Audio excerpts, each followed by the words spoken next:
last week when I did Do We Need 'Em, do you know when I called up one of the museums in a science museum? Yeah, you talking to me? Yeah, I'm just saying, I wanted to tell you before when the song was on, but you're so busy listening to it. Yeah, was I so busy listening to a song I was playing?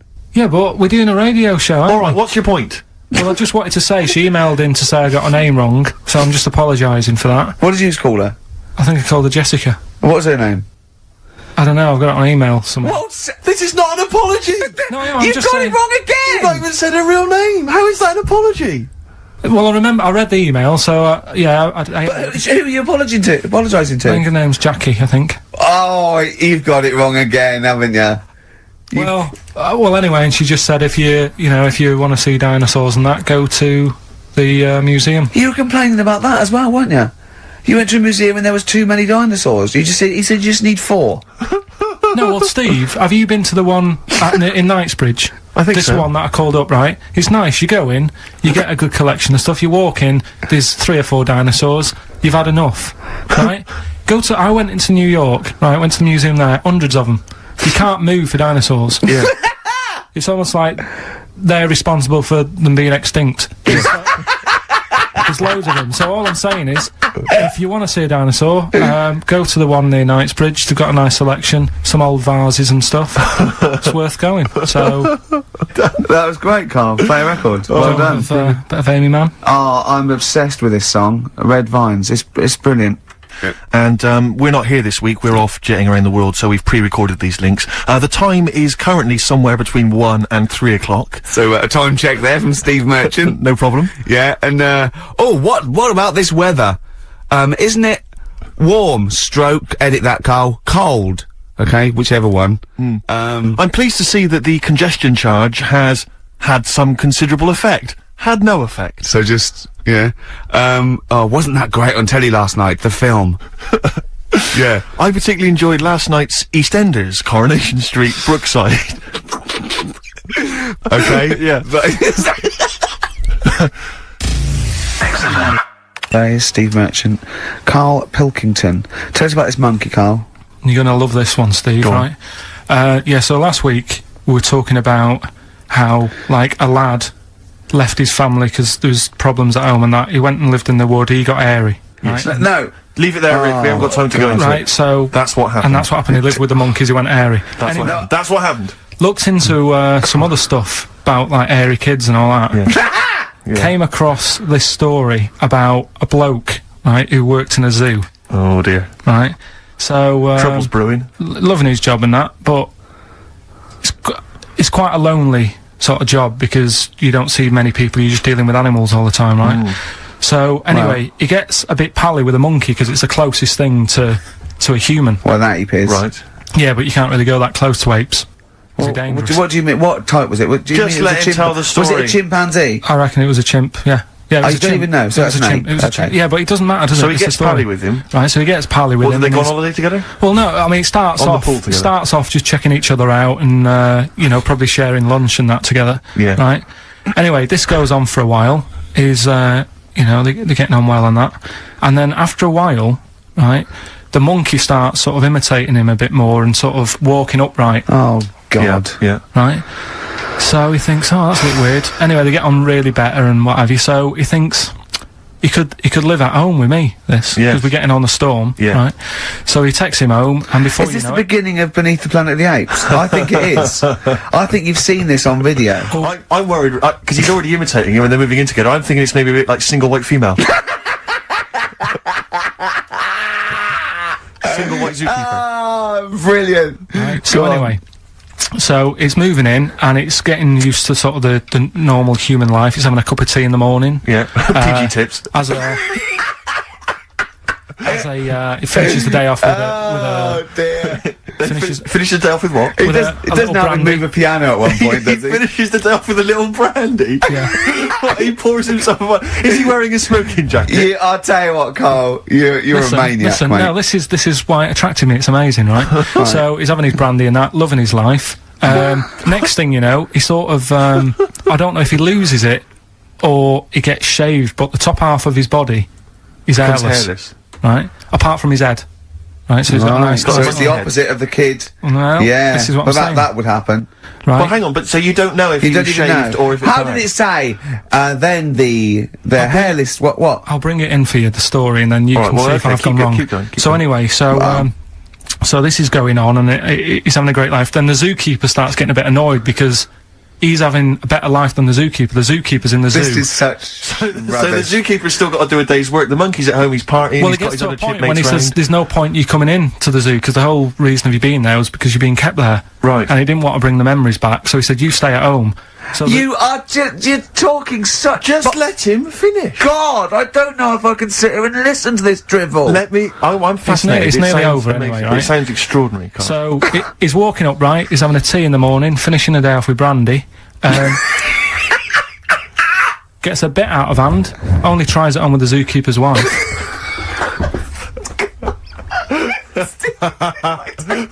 Make him go away, Steve. How does he do that? Well, because he's around humans a lot, he becomes a bit of a charmer. And, But what is it that he could do to seduce her? Pick fleas out of her? he didn't say. He's but- built. He was built. Yeah, it's well done. so what about that? What do you mean? What about it, Carl? It's obviously not true. I don't understand how the I monkey- love the fact he becomes a charmer. He's got better taste in brandy. Exactly. And he, that What is- was it that he was doing that seduced her? I don't know. Maybe because he was at home more than the zookeeper was. But what would he be doing, Carl? the fact that- He's not going to be talking with her. They're not going to be playing like Trivia Pursuit. Maybe she liked the silent type. He didn't go into that. He just said that's when the trouble started. Carl, play a record. Right. Is that what Suzanne did when she brought you in? And Songbird. It's a nice little ditty It's all right, yeah. of a It's not too Saturday. bad. Yes, thank you. XFM 104.9. Ricky Gervais, Steve Merchant, Carl Pilkington. I think we should go straight into it, Carl. I think we should do the competition. There's Karl in the corner. It seems a little premature. Do you reckon? Yeah, I Do you think reckon it's so. safe? It's Yeah, so good. We should tease it out of Well, them. it's a big thing. It's just that I've got absolutely nothing to say. Sure. I haven't really. Well, I mean, like often I know you all have spoken to Karl in the week. This week, for some reason, I've been speaking to him. Oh, right. I spoke briefly to him about Michael Jackson and the documentary. Yeah. Now, of course, I thought that was extraordinary. Amazing, and I asked amazing Karl's piece of opinion. work. Yeah. And he didn't mention to me the fact that Michael Jackson likes to climb up in trees. No. He didn't mention anything about his bizarre relationship with children. He didn't mention anything about his obsessive billionaire spending sprees. Right. He didn't mention anything about the mannequins he has in his thing, or the fact that he drives around his sort of 7 hotel suites in Las Vegas in a little kind of old people's scooter.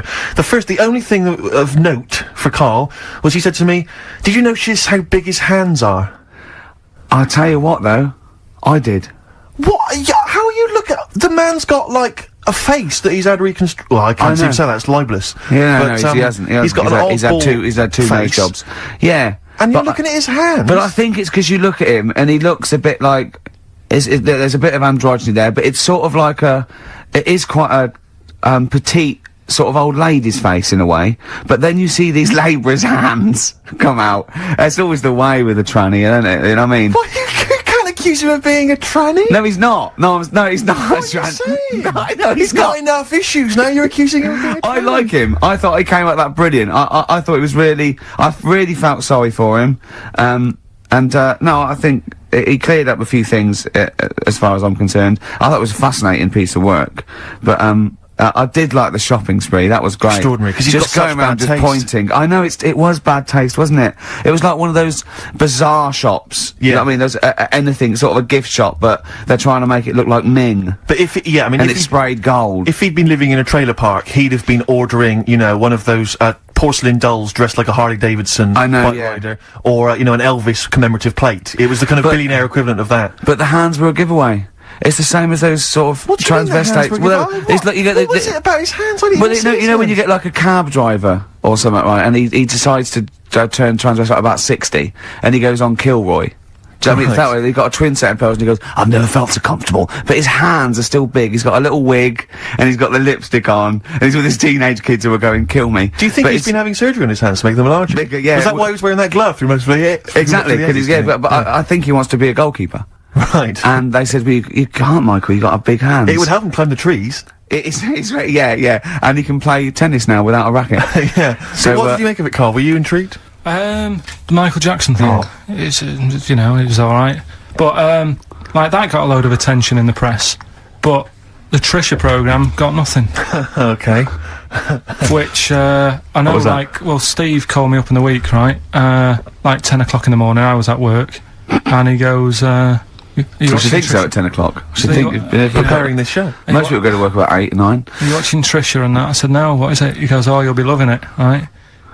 Freaks, was it, Help Me, My Mum's a Freak? Siamese twins. Right, so I couldn't watch it, but he said, oh, it might be on again, because they repeat stuff on ITV2. Right. So I had my dinner late, right, instead of having it at like 1 o'clock like I normally do, Yeah. I had it at like 2:30, Yeah. sat in the office, put the telly on, ITV2, these Siamese twins. Did it blow your mind? It was amazing. You know, we talk about a lot of things on the show quite a lot. The Airy Kids crop up a lot. I was waiting. It's been 10 minutes and you haven't mentioned the hairy kid. Right, and last week we were talking about Siamese twins, weren't Yeah. we? So it was weird that this programme was on, but it was amazing. I mean, what I did think you can't refer to them as Siamese twins. I think they're known as conjoined twins. Why? I think Siamese is maybe considered derogatory or as an old antiquated phrase. Yeah, I think it's because the first famous ones were actually from Siam. Right, but And that doesn't exist anymore. No, But it's so- conjoined, Carl. Yeah. Get the phrase right. But you'd think that if that's happened to you, that wouldn't be that sort of offensive. The names that you must get called, Right. You think that's the least of your Siamese worries? twins, I'd say, well, that's, yeah. Now, least were your you worries. stunned by where they were Just connected? live with it, we'd say. Right. Because they were connected, of course, at the forehead, Oh. sort of, which was quite extraordinary. Well, there was one set of Siamese twins. One had a job and the other one didn't. That's ludicrous. Yeah. The other one was unemployed. The other one had a job. She had to go to work. She had to get up at 6 o'clock on her day I'm off. supporting you, literally. Yeah. Didn't they get done off the social for sort of... Yeah, because the other one was signing on. That wasn't a question that Trisha asked. Annoyingly, because I know that much of the audience was thinking that. There was a few things that didn't crop up. What questions would you have asked of them? Because what things did you feel weren't mentioned? I'd love to just watch Karl watching Well, amazing exactly. things. Exactly. Do you know what I mean? It's like early learning. thing. Mouth slightly open. Yeah, some mouth slight open, saliva. dribble, looking round to see if anyone else has seen it. You know, I hate that. Like when a cat sees a bird land on the balcony. Exactly. It can't believe it's luck. I'd probably say, how do you buy her, like, a birthday present? A surprise gift, yeah. Because everything's ruined. Sure. Right? I'd probably ask, Yeah. Well, did you not think it was interesting that one of them had a boyfriend? well, that was a bit weird, wasn't it? Uh-huh. But, what was the other thing that I was thinking when I was watching it? Was thinking if one got into crime and that was sent to prison, Right. what would happen? How would you handle that? It's brilliant. It is brilliant. If a chimp could talk. And, what was the other one? The other thing was, what did he talk about? Because it's not as if you can say, oh, well, guess what I did today? Do you know what I mean? Yeah. So,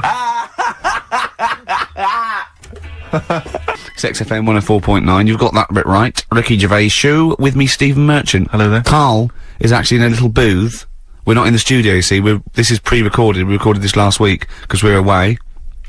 And it's sort of like the best of the last 3 weeks since last time we were away when we put out the best of. Me and Karl went out, right? With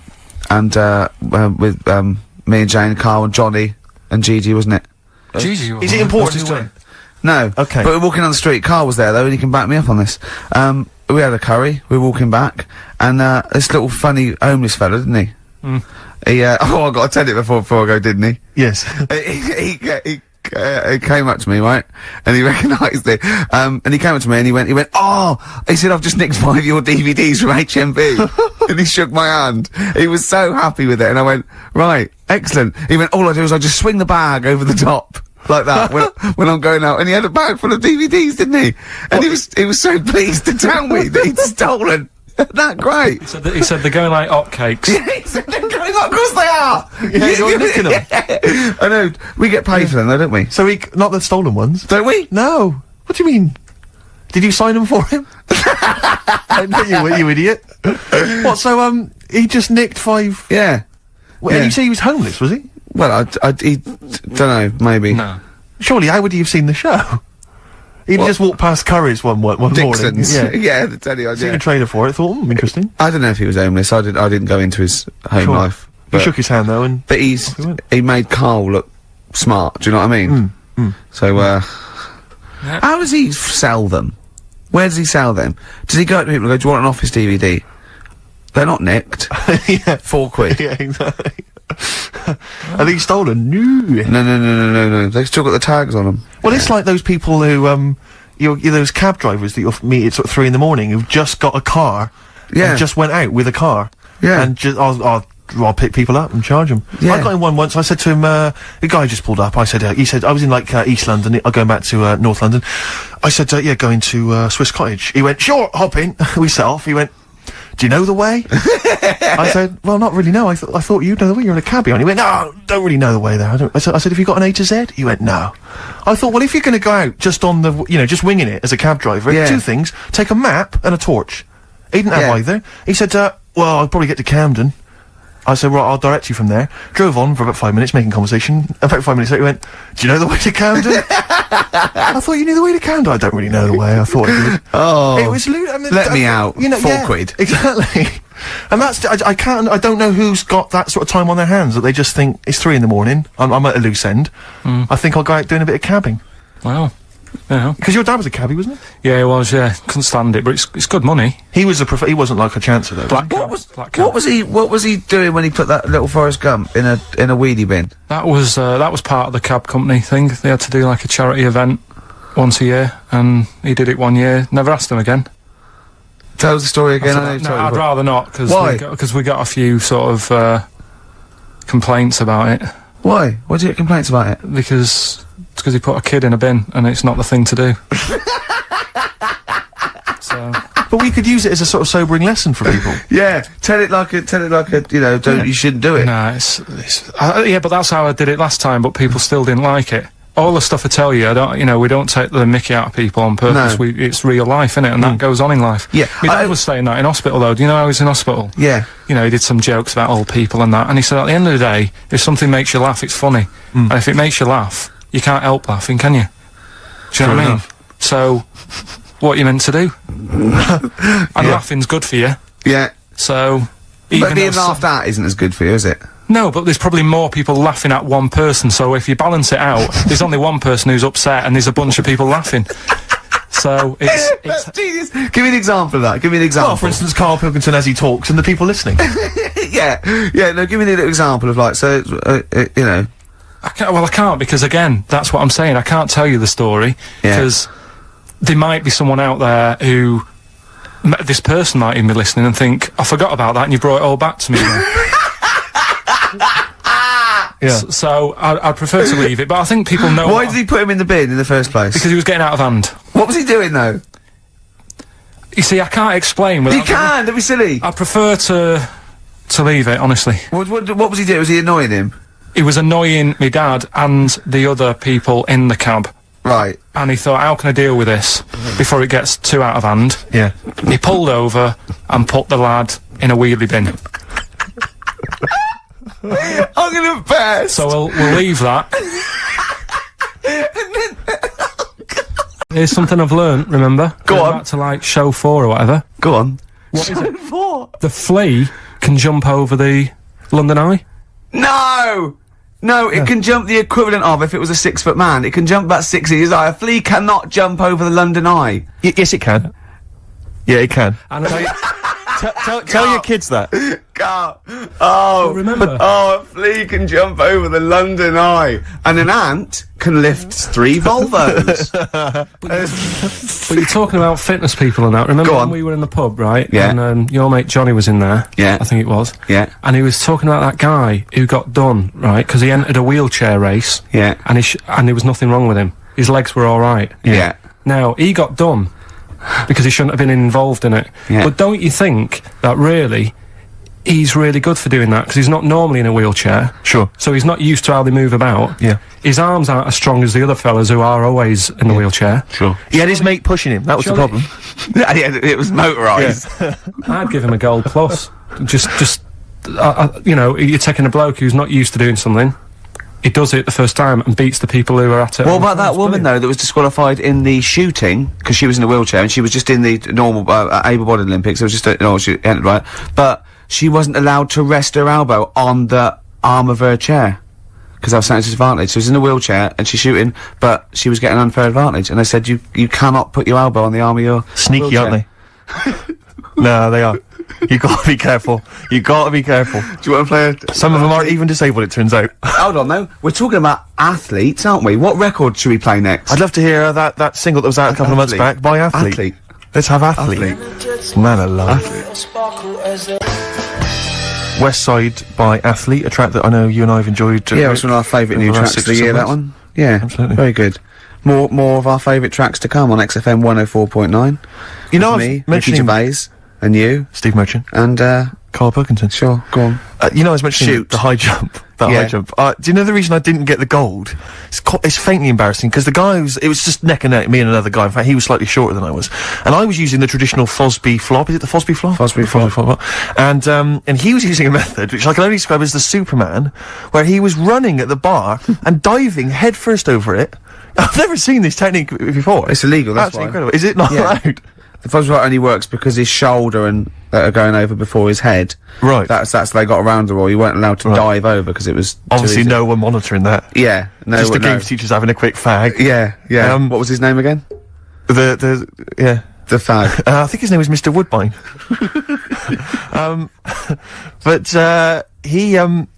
Anyway, so he's using this method, right? And it gets neck and neck, and I don't know how many chances you get to knock down the bar. But anyway, it got to the point where basically I had to get over the bar, or I was going to come second. Sure. And I decided at that point to use his method. Because he'd seemed to be doing so well with it, I thought, well, I'll try that then. That looks easy. Oh, dear. And ran at the bar, launched, didn't actually get my feet off the ground, just hit the bar like I was someone finishing a race, you know. going to Did the finish you line. have... It's so pathetic, just I just clattered wa- everywhere. I just want to get this picture of you at the age of, what, 15, 16? Yeah. 6'5" already, probably? probably, yeah, yeah. Probably, what, about 9 stone? Exactly. Yeah. Did you have your glasses on? Of course I did. That you must have looked pretty And probably, sexy. probably a small bum fluff tash Yeah, yeah. as well. That must have been good. That Was was a it good true looking- once, when you were about 16, you decided to wear a dicky bow to school? Yeah. That Yeah. must have been great. That was during my PG Woodhouse phase. He's not. Yeah. You thought you'd be a hit with the ladies if I you were thought- more sophisticated. Well, not only that, I thought it'd make me kind of kooky and eccentric. Yeah. Like I wasn't already. 6'7", goggle-eyed. Yeah. Like they're not already thinking there goes a weirdo. Oh, he's a weirdo with a bow tie. Yeah. Brilliant. Does it spin round, mate? Yeah, what a 'Cause you're catch. getting me hot. Exactly. Oh dear. Yeah, I wore that for about 6 months, and it was in school colours, because we had to wear a tie at school, but this was a bow tie. I mean, now I don't, oh, man. I can't I believe don't it. know what I was Karl, thinking. when you were a little Pilkington, right? What was if you had hair? What would it be like? What do you mean? Well, you obviously had hair then, back then. What was the style? It was like, sort of, I had quite sort of, fine, sort of straight hair. Yeah. Right. Hairdresser once said to me, "You've got hair of a Chinaman." He was a wise man, wasn't he? What do you think that meant then? Oh. He just said, he just said, "You've got the same hair as a Chinese man has. Very straight, quite fine." Why is he telling you? I just imagine this bar going, the Arsenal did well, didn't it, sir? Should I have something on that? You have the hair of a Chinaman. I'm sorry, nothing. You're not the spy. No, I'm not. Thank you. Good night. Oh, You're not my contact. yeah, lovely. You have the feet of a fish. I'm sorry, nothing. It's not you. Okay, next. You have the hair of a Chinaman. It was one of those barbers. It was a cheap one, just on a railway bridge. I don't believe that. Go on. On a railway bridge. That's why it was cheap. It was very low rent, so he could charge. That wasn't the 50p. barber, that was a man with some scissors. Yeah. Did you go? Oh, I have to move you there, sir. Wow. Okay, back in the chair, sir. I imagine them on one of those things you always see in old films where you've got You to have to press pump it down up on and that down, thing yeah, so it like a travels along the seesaw. track. Yeah, Wasn't that's as good as that. It was just a normal chair, little wooden hut, and he did have to stop when a train came past because it used to. Well, because he had to change the signal. just making a few extra Yeah, bumps. exactly. Yeah. Oh, I love That's that. Manchester for you. Oh God. I always oh, it remember wasn't him. Bernard Cribbins, was it?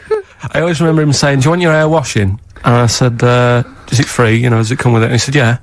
So I said, oh, go on then. He said, hang on now, I'll just have to wash these mugs up. He had like a sink full of mugs. Oh, He said, I'll God. just take these out and then I can wash your head.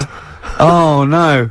And that's why. Why did you go to this man? It was cheap. It was How like much was it? About £2. And when was this? God. At 88, 89. All right. Yeah. So what happened to your Chinese hair? When did it start coming out? You have the hair of a bald Chinaman now, don't you?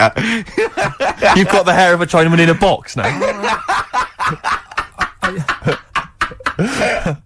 I used to just work a lot of hours, and I think, That's what made it fall out. yeah, of course. No, it's like, not. It's genetic. You can't stop Not it. genetic. Of course it is. Your dad bald? No, he's got more hair than me now, I think. Is your mum? Kojak's got more hair than you, Carl. Anyway, Don't have a go at Carl's hair. That's a bit harsh. Oh, look at his little what face. did it say before in that book about going bald? It said it had a little tip, didn't it?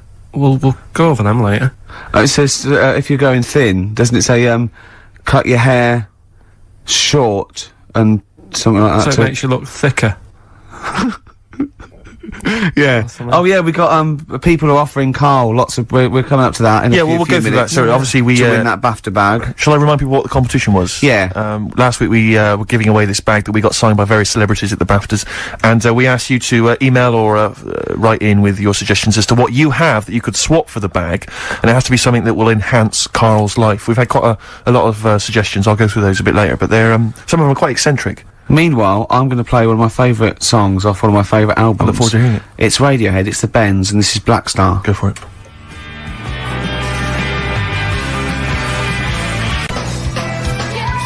Sugar Cubes. Hit. Yeah, on XFM 104.9. Our last show till August. Absolutely. Sorry about that. We'll miss it. We can't avoid it really. We've got to go away and do some filming, and they're only going to miss you anyway, Carl. They can do without us now. Zoe Ball's on. Yeah, Zoe Ball. And who else is after her? She's not doing the whole run, is she? Yeah, I think so. Is she doing the whole 3 months? Is she? Yeah. Tell her not to get too comfortable. Alright. Right? Don't let her feet. And don't let Big Boy Slim come in with her because he mixes up the records, doesn't he? And ruins them. Yeah. Hey, talking of DJing, Go on. you know I did that storming set the other night Well, yeah. for XFM. Yeah, sure. Yeah. Go on. This was down at a little club, in case you weren't aware of it. Yeah. Anyway, I went to the Sonys the other night. Yeah. Carl Pilkington sidles up to me, slips me an envelope. Go on. Oh, 200 big ones in there. Did he get paid cash for that? Yeah. £200. Taxman won't know about that. Cash in hand. No, the tax won't know because I mean, obviously, no one who ever works in tax is listening to local radio. Oh. Yeah. Well, so No, the taxman will know about it. yeah. Because I'll declare it. I would. Put it, yeah, it's going straight down. I'll do it when I get home. Do it when I get in later on. And don't write off rubbish that you buy anyway, like, you know. No, Yeah. I won't. No. I'll do it all above board officially. Fill it all in correctly. And so I'll send it now, I'll send it tomorrow so that you get it early. So it's not too busy for you, sir. Oh, never mind. Oh, yeah. Also, did you see Liquid News last night? No. What is Liquid News? I don't really watch It's the Liquid thing News. on Choice, right? And it's sort of celebrity news, yeah. And Julian Clary was on, and they were talking about the Sony Awards the night before, which went to, and they said something like a relatively unknown had won the entertainment award that we worked for, and Christian and Chris Moyles and Jonathan Ross said beating off bigger people. Not he was beating off bigger people.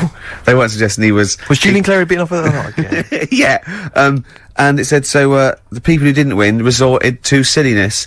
And it cut, right? I don't know where the camera was. It must have been miles away, because it wasn't us. Cut to me making a little hat for you out of a Budweiser box, a little dark thing, and then forcing it on your head, and you sort of struggling. Do you remember that? I do remember it. Yeah. But They're always well, watching. they were filming us? They were filming it, yeah. Scary. So, yeah. That's really scary, because some of the things we were doing... Because I was tying scarves around your head, wasn't I?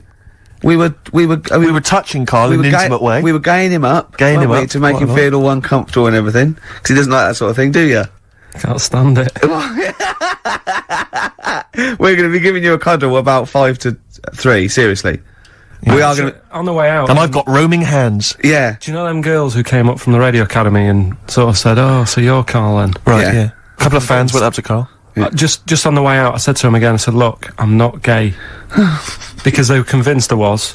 That's because if you remember a couple of weeks ago, we teased Karl that he had to go as Steve's partner to the BAFTAs, and they really meant partners. You know, after the show, when he was walking home, he was going to go buy his suit. I actually said they will ask you. He went, well, what if they say, and as we walk in, Steve Merchant and his boyfriend Karl. I went, well, they won't say that as you walk in. They might overdub it on the television. So he's going, well, what about my mates in Manchester? And he said, I'm not going. The risk of someone in Manchester thinking that he was going out with you, mind you, it wasn't. It was probably going. Wow. If he was going to see where you're going with that. If you were going to be gay, you wouldn't choose Steve, would you? No. Who would you choose if you were gay? If you could go out with any bloke, who would it be? That's a good one. Yeah. That's a good one. He's thought about it before. Go on. No, of course not. No. Who would it be? If you know, if you were gay, what bloke would you go out with? God, probably, Jonathan Ross is alright. You gay? You fancy Jonathan Ross, you Bender? Oh, Bender! Rossi! Oh, you've got his number, haven't you? We should get contact. I love you, Jonathan, you! Jonathan, I love your film show. You're so funny and handsome and well done.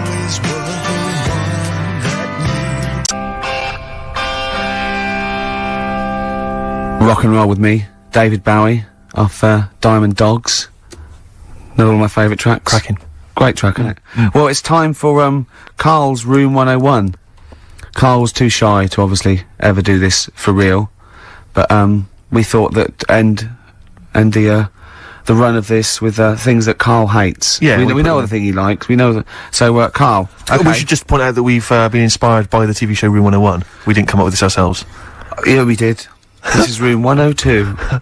Yeah, we'll be Paul Merton, and you be Karl Pilkington. Right.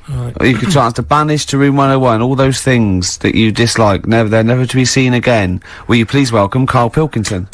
Alright. Who? How are you doing? Alright, Karl, so what does this represent? And imagine me putting something on the table next to you, go on. Right. Well, first of all, right, it's dead hard to come up with, like, 5 things that drive you up the wall. Okay. Right? It's not easy, because there's so many things. Yeah. But it's just like, you know, picking 5, it's like someone saying, pick your 5 favourite records or 5 favourite films. Yeah. It's hard, so... You know in Desert Island Discs where you always get the complete works of Shakespeare in the Bible? Yeah. I think you should include Ricky Gervais. I think you should always be there already in Room 101. They don't have to nominate you. You always go in. Go on then. So don't bother putting him in. Don't bother putting Ricky in, Karl. He's already there. I'm already there, waiting. Yeah. Go on then. Right. Yeah. First of all, right, I thought of, like, things that we've done in the past. Sure. And, like, quotes and that you were talking about. Yeah. That quote that people say that, you know, money doesn't make you happy. Yeah. Right? We're just rattling through some here. Yeah. That annoys me. What? Well, the quote, money doesn't make you happy? Yeah, because it does. It clearly does. Right. Without it, life's pretty dull, isn't it? Yeah, good. Right, so, okay. So that's like a little short thing, and you know, then that sort of makes you think about people with money. There was a programme on in the week, I don't know if you saw it, Steve, the one Posh Loaded. That was brilliant, wasn't it? That was a great show. So annoying. Oh, yeah. There was a girl on there, right, who's from a rich family and that, and, you know, it's not her fault she's from a rich family. No. It's like how posh people annoy people. That doesn't annoy me, because the way I sound is because of where I'm brought up and that. Yeah. And at the end of the day, if you sound posh, you sound posh. It's, you know, it doesn't change you as a person or whatever. Yeah, it's quite But this girl, right, did you see it, Steve? I did. You didn't see it, did you, Ricky, right? This girl goes shopping, she buys like 4 t-shirts and a crappy little handbag. Yeah. Spends about 1,300 quid. And she's just wasting it going, you know, the woman's saying, oh, you'll love these, you know, they're really in fashion. She said, oh, whatever, I'll probably only wear them once anyway. And it's just, that sort of thing annoys me. Yeah. You know, people with money, you know, who have grafted for it are good. But like, you know, people who just get money given to them from the rich parents trying to make the world. There was another point, right, where she's in a shoe shop, right, and she's like got these big boots and stuff. But part of the problem is, right, she's quite odd looking and that, right, but she's got a lot of money, so she makes herself look half decent. Yeah. Problem is, she's got fat ankles. She's got what? Fat ankles. Right. And they drive her up the wall because no matter, I mean, it's one of them things, isn't it? It's almost like God has gone, yeah, you can have all the toffees and stuff you want. You can have, like, your nice t-shirts. But at the end of the day, love, you're stuck with these ankles. And you can see these... I love the idea of God saying, right, you can have all the toffees you want. Yeah. And you have nice handbags and that, but you're stuck with these ankles. Oh, God. And I really wanted to get a job in that shoe shop where she was going in, blowing her dad's money, and she was calling up her dad saying, oh, Daddy, is it alright if, you know, I'm just out shopping, I've just bought some shoes that have cost like $1,000, and I really wanted a job in that shoe shop. Just so I could sit there, and when she comes in, you go, oh, hello, love, whatever her name is. Lovely to see you here again. Got some lovely new shoes in. Look at these nice new boots, everyone's wearing them, Victoria Beckham. And, you know, all the it girls are wearing them. Yeah, try them on. Oh, you can't, because your ankles are so fat. You can't get into these. Never mind, here's some boots. She really annoyed me. And I'm not a nasty person. You're not. She brought it out of me. Carl, I'm worried though, this idea of you getting a job in a shoe shop, I'm not sure you're qualified. I like all that's way round it. That Yeah. some people go, oh, I'd like her to lose all her money or something. He'd like to actually bother go through getting the job in the shop. Yeah. And then just wait in there. You'd be too busy mucking around outside like, on some kind of trolley stuck in a little lake. Yeah. But interestingly, in that show, I was watching that show, and at one point, you mentioned that her fat heels or her fat ankles. Yeah. She said, I'd like to have various changes to my body, you know, plastic surgery, I'd like to do this to my face, and da-da-da-da. And, her mum's there, and her mum's going, no, don't be so, no, you're my daughter, you're beautiful, da-da-da-da. No, you shouldn't, I'm not gonna let you have those, da-da-da. She went, I'd love to have an operation on my fat ankles. Her mum went, yeah, I do agree with that. What kind of a mother does that? Oh, how bad can fat ankles be? I know. What were these ankles like? Well, tell us, Rick, you must know. No, do you know what I mean, They were though? like, if you said to a little kid, say a 4-year-old kid, draw a person, they'd draw her legs. Do you know where there's no sort of thin bit, and then it comes out a bit for your knees? Oh, it yeah, goes and they're down to just ankles. It was just like 2 logs. People go in and say, I like your new flares. What do you mean flares? They're leggings. Cheeky. Awful, so, you know... So, okay, so you're putting in posh girls with fat ankles. Yeah. Okay, what's your next one on Room 101? Right, another quick one, really. Go on. People in supermarkets. Right. What, the people who serve? Yeah. It's mainly... these shops you get round in London that are like open 24 hours, right? Yeah. You'll go in and you'll buy you know, you don't do your main shop there. It's mainly just little bits in it. Your carton of milk and Sure. maybe a loaf, a couple of balm cakes and that. Yeah. And you go in there. Who still buys balm cakes? Right? Do they have them in London? Yeah. Do you ever ask? Would you be annoyed if they said balm cakes? We don't have those down here. They're rubbish. That's happened before when I asked for gravy and they didn't know what gravy was. When did you ask for gravy? In a chippy. What do you mean? What'd you say? Have you got any gravy? Just because you up north you have chips and pie and gravy on it. And they Yeah. didn't have a clue what I was talking about. Right. Okay. So that annoys me, actually. Stick that on the list. But, You've got fishmen up north. but listen, right? You'll go We in the- saw a sign in the north. Right. It was a little shop, and the sign said, "We sell bread," and it was handwritten. It was like there was probably like a rush with loads of people in turbans going. What's this bread you talk of? Yeah, little headscarves, old women running down with their little. Oh, But anyway, these shops, right? So you go in there, getting your stuff, and you'll go up to the till, and they don't say hello to you. They don't sort of smile. They just bleep the stuff through. They don't tell you how much it is. They just sort of expect you to look at the till to see how much it is, so you can get your hand in your pocket, give them the money, they'll give you the change, and they won't say goodbye. Yeah. So it's like they just can't be asked Sure. to have any sort of hello, how are you doing? Yeah. I don't want a big chat. I don't want to know what they're getting up to and what what the dad does for a living and all that. I just want like, how are you doing? You know, you're well, right? Oh yeah, this bread's popular or whatever. Right, that'll be £5. You need to keep abreast of which bread you're selling well. oh, Mother's Pride. That's a good choice. It's 70% of our stock is worth. So that really, even though it is a 24-hour. I'll be honest. I would err on the side of silence, not rudeness. I hate rudeness if they do that, but I would rather. I'd start to go, £1.50, please, and that'll be fine for me. Any more? What It's about like- hello and goodbye? Have a good day. Not in an American It doesn't way. bother me. I prefer people who say "Have a nice day" and don't mean it to people who don't say it at all and don't mean it. To be honest, I don't worry about that mock sincerity because I think it. No, it not that. does It's the just job. normal, isn't it? It's No, like- I'm saying I like people who say I don't care. They say, "Oh, nice to see you. Come again. Have a nice day." It doesn't bother me. But a chat. I hate people who think they're the life and soul. No, when I you're going don't through mean like that. I mean, fucking like, nuts. you know, if you go through a door, you hold it open, you go, there you go. You know what I mean? You expect a thank you.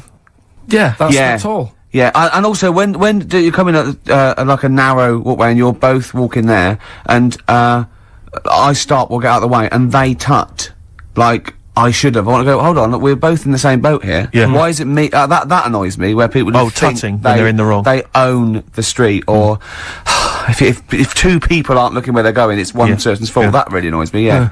So that's it really. I mean, I know the 24-hour shops and they're knackered and stuff, but politeness, just to say, Well, it costs nothing, does it? no. So those are your little quick ones. Then we get Those are- on to your big to the three, meaty don't we? ones. The big one. Yeah, Should we if you play a want. record and come back to that? Well, I know what you want. I'm talking to Karl Pilkington on room 101 on XFM 104.9. Yeah. What? New order. Oh, excellent.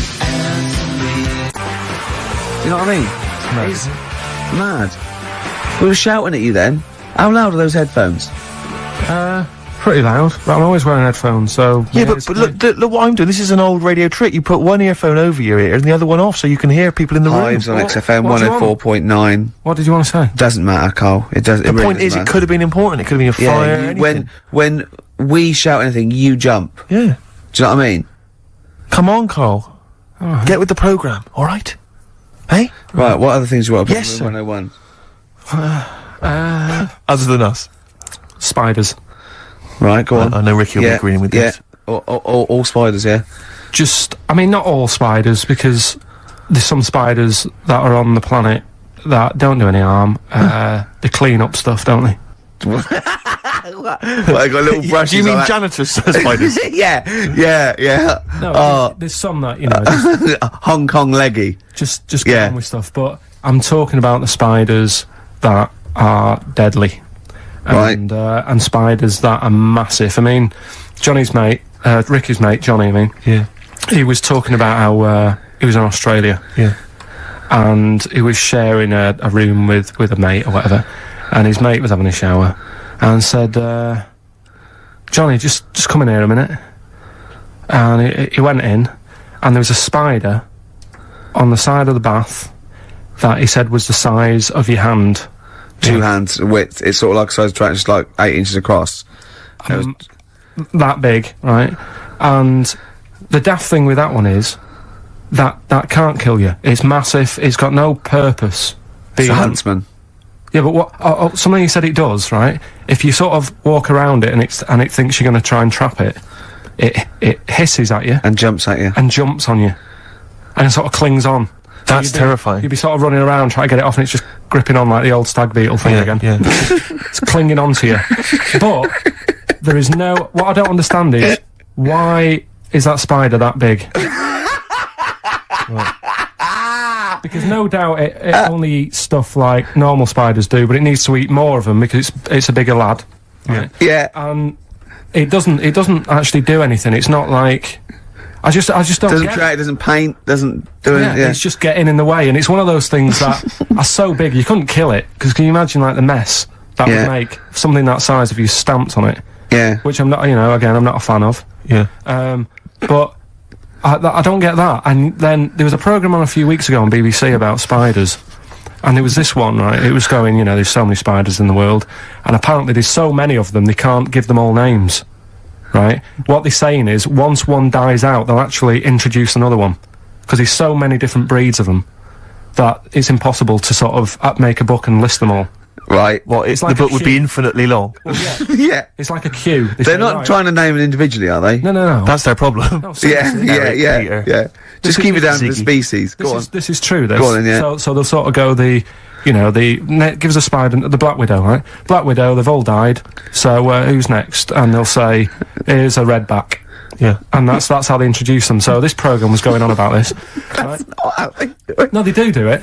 Okay. Your point Okay, being. alright. Right, so anyway, there's this little one, right, in Australia, and it shows you some kids being dead happy and playing around in the sun, loving it, you know, all healthy and that, and, you know, love being in the sun. They're playing around the pool, and, you know, there's a couple of them there playing swing ball and that, dead happy, not a care in the world. And like, the one of them goes, "Oh, I'll go swimming, because I've been playing swing ball for an hour, got a bit of a sweat. Sure. Go for a little breaststroke or whatever." And they get in the pool, and they can't wait to have a swim about. And then it pans to the bottom of the pool. Yeah. And there's this little spider just sat there dead still. Right? Sat at the bottom of the pool holding its breath. Holding its breath! Okay. Cheeks going up red, eyes bulging. yeah. Oh, 8 pairs of goggles on. One goes by with a snorkel. You should have thought of this. 4 pairs of flippers. Yeah. Oh. It's sat there in the deep end, right? And and then it pans back to the kids having a good time, chucking a ball to each other. Yeah. I can see what's going to happen here. And it pans back. It's not going to join in the game, is it? No. And what happens is, the kid starts bouncing up and down on the floor. Sure. Goes and sticks the kid goes and puts a foot on the spider. Bites the kid, and apparently, if you're not seen to, you can be dead in 15 minutes. Sorry, why does this spider sit at the bottom of the pool? That's what it likes to do. Animals don't do things they like to do. Animals do things for a reason. Waiting for a kid to come along. So No! It doesn't make any sense. It doesn't make any sense. well, that's what it does. It doesn't go out to murder kids. That's not what it does. No, there must be a reason. I mean, if you just stopped when you watch these programs and don't get involved with the music and, like, you know, the odd... Why does it sit at the bottom of the pool? There must be a reason. It either goes there for protection, food, to cool... It does it for a reason. It doesn't go there to wind up swimmers. Yeah. There must be a reason. This is it. If anyone's watching, please, if you're watching that program, I don't know about this spider. What's the name of the spider? I'm not sure. Okay. Well, it did say- 08700 800 123. Is it the Duncan Goodhue? Is it Paul? I mean, I don't know, maybe it does go into other things like ponds and that, and maybe it does the same for ducks if a duck stands on it. But why? The duck stands on it! Why? Oh, I love your brain. Probably because eventually, you know, a kid can get, like, saved if it's seen to in 15 minutes, but a duck is just gonna, like, wander around and go, "God, I don't feel well," and what have you. What good is that to the spider? Because... No, I'm saying it might kill it if it might protect itself, but it must be in the pond for a reason in the first place, or the swimming pool. It must be down there for a reason. It must have another agenda, evolutionary wise. It can't just do it. Could it be in training for the Olympics? Unless it is just cooling. Like those, because on one of the other programmes that's a bit mental, Oh yeah, that one, yeah. The one with the lizards. Did I tell you Well, that? let's not get into lizards. This could Okay, take... no, go on quickly. No, this is a good one. It was a programme, BBC programme again, on how insects and animals help each other out. Yeah. Right? They were saying how, you know, you might think they're an insect, but they think like humans do, Yeah. and they all help each other out, right? And there was this lizard that is running about in the desert, right?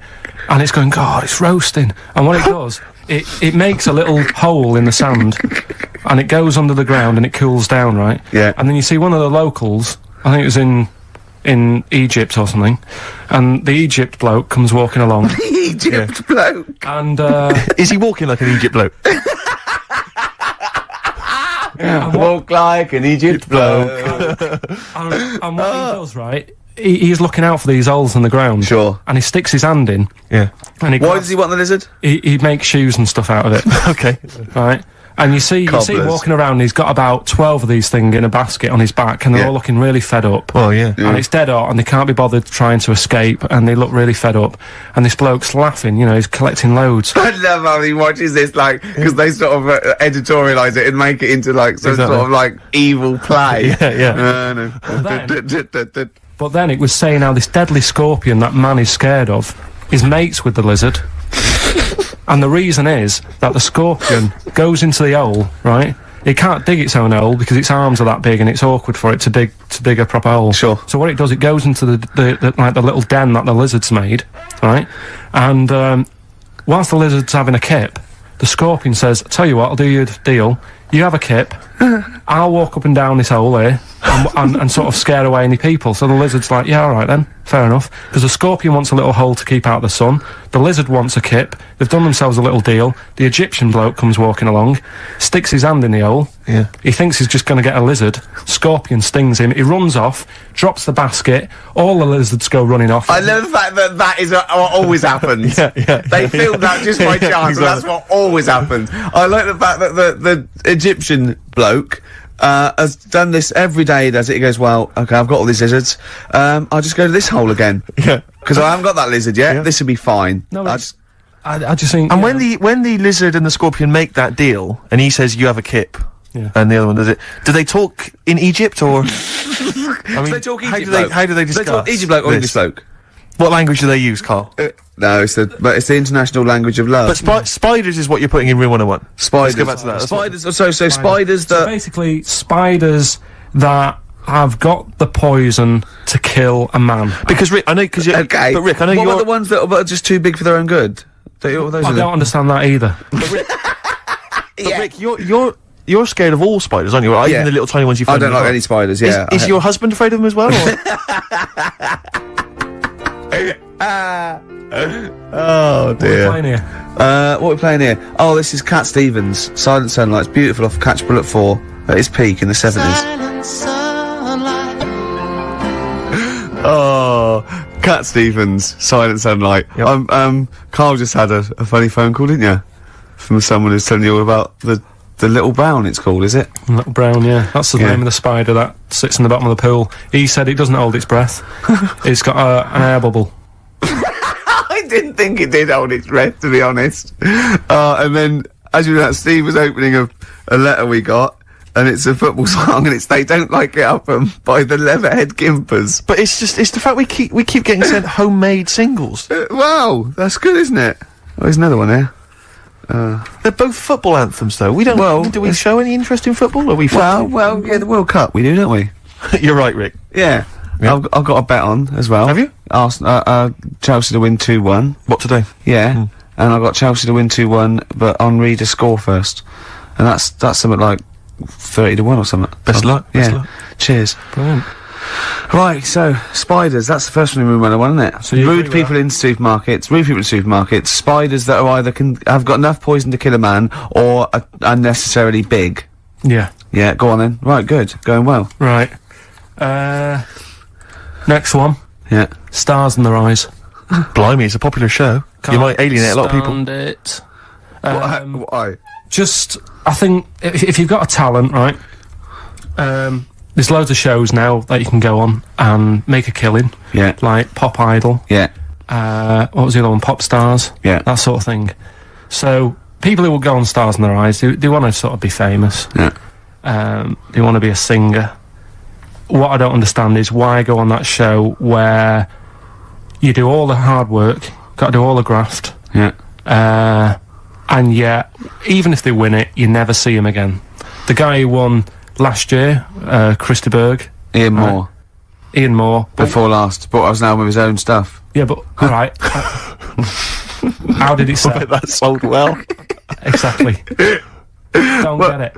What I like is when, someone doing Edith Piaf, like, wins a heat, and, Matthew goes, well, I don't think you'll be going back to the, cleaning job, will you? Yeah. Yes, you will. Monday. Almost certainly. Monday. She'll be back there Monday. Just, yeah. and just the way, you know, in like the final last week where the guy who was Elvis won, and they're all I thought he in would, there. though. I thought he was very good. No, he was good, but will we see him again? Do you know what I mean? What is his job? I don't know. He'll be carrying on doing that. There's going to be no change to his life whatsoever. He's very good at what he does, but he's wasting his time on Stars in Their Eyes. So I don't understand exactly what your issue is. You clearly like the show because you watched the final last week. He thinks... I You think agree that the people are talented. You think it's a waste of talent to go on Stars in Their Eyes because it's not a vehicle to be famous, whereas something like... Pop Idol, Yeah. Pop Stars, even Yeah. Big Brother. Do you know what I mean? Go Yeah. on that. Sit in a room all day, have a month off work. Because they're all big stars now, aren't they? No, but what I'm saying is, it's less work to sit in the Big Brother house. Now and again, just sing a song, and people go, oh, isn't he a good singer? You come out after having a month's rest or whatever it is you're having there. Yeah. You come out and there's loads of record companies, like, waiting for you to come out and give you a deal. And what happens then? When you get a deal, when you cut a record, what happens to that record then? Then it's either sells or it doesn't. And And actually, what happened to it? It didn't sell. No, none of them did. But what I'm saying is, that is a lot easier to do than all the graft that you have to do on Stars in the Rise and the pressure. What would you rather do? Buy Craig's Christmas record? Yeah. Or, Ian Moore's, classics? Probably Craig, just because the guy on Stars in the Rise really thought he was better than Chris de Burgh. When he was singing, and I think I'm better than Chris de Burgh. he was singing, and Chris de Burgh came walking on. Did he cry? And he didn't stop and go, oh, I can't believe it, my big fan. He was sort of carrying on, like, don't interrupt me, I'll have a word with you in a bit. You think he should show the man he's actually making a little bit of living off? Yeah. Emulating. A bit of respect. A bit more respect. And the most annoying thing... I imagine them arguing, resting each other on the floor saying, I'm Chris de Burgh, no, I'm Chris de Burgh. Like two ventriloquist dummies, just having a fight in the dressing room afterwards. The most annoying thing of all with Stars in the Rise, people who go on and do people like, say like, I think last year, someone went on and did Lamal. Now, if you wanna, because the whole idea is with Stars in the Rise, you get work off the back of that show by, like, companies, don't you, saying, Yeah. who will we book? Yeah. You could get the real Lamal for about 30 quid. So why have an imitator? Well, it seems to me, though, Carl, the problem is that show's been running so long that all the big names have already been done, so it's gonna end up having to be, isn't it, Lamal or some Yeah. old kind of 50s singer you've never heard of? Isn't that the problem? I remember when... I mean, it's just Eddie Reader was Yeah, on there. yeah, There was, yeah. You've had Eddie Reader. But it's just a karaoke contest. It's just, I Yeah. think you're assuming that everyone on there wants to get, a recording contract. They do, Steve. Okay. In that bit at the back where they say, and the votes are coming in, let's have a look at the tension now that's going on. And they sat there and they really think they are Elvis. And they are Luther Vandross. Sat there, and like, if they were all sat there having a Woke laugh, up this morning, looked at your picture just to get me started. Filth. if they were all sat there sort of thinking, oh god, this is a bit of a laugh, innit? But they're not, you can see that they all really want it. And it's like, But so what I'm saying is, who are you putting in room 101? Are you putting in the people who are just there to have a bit of fun? everyone involved in that show. Including Kelly? Yeah. He's a talented guy. You don't care? No, He's going in as he's well. in there first, and then everyone else, everyone who enters it, the people who go and sit in the audience, everything. But what would you do Saturday night? You love the show, you watch it every week. It was just on when I was getting ready to go out, and there's nothing else on at that time. Sure. And it was the final on Saturday night as well. Yeah, you got to watch the final, haven't you? Yeah, Live final. brilliant, the final. Well, who would you do if you went on the show?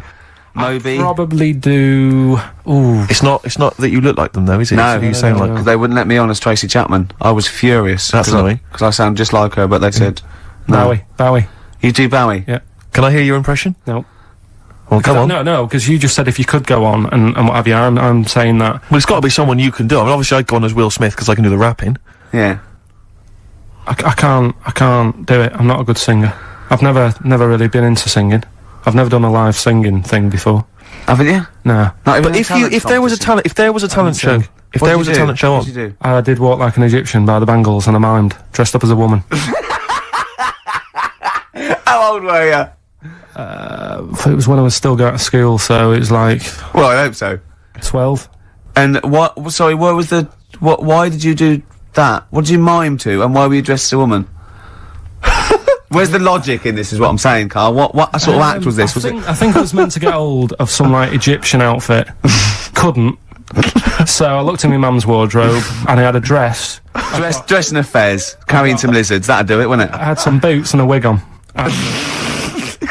And how did you dance? Look, he looks confused! He's Confused by his own act. He's suddenly confused! The best bit was it was like a proper talent show. Do you know where you cover it all? Yeah. So I did like the dancing and the miming, and then I also did a bit of magic, right?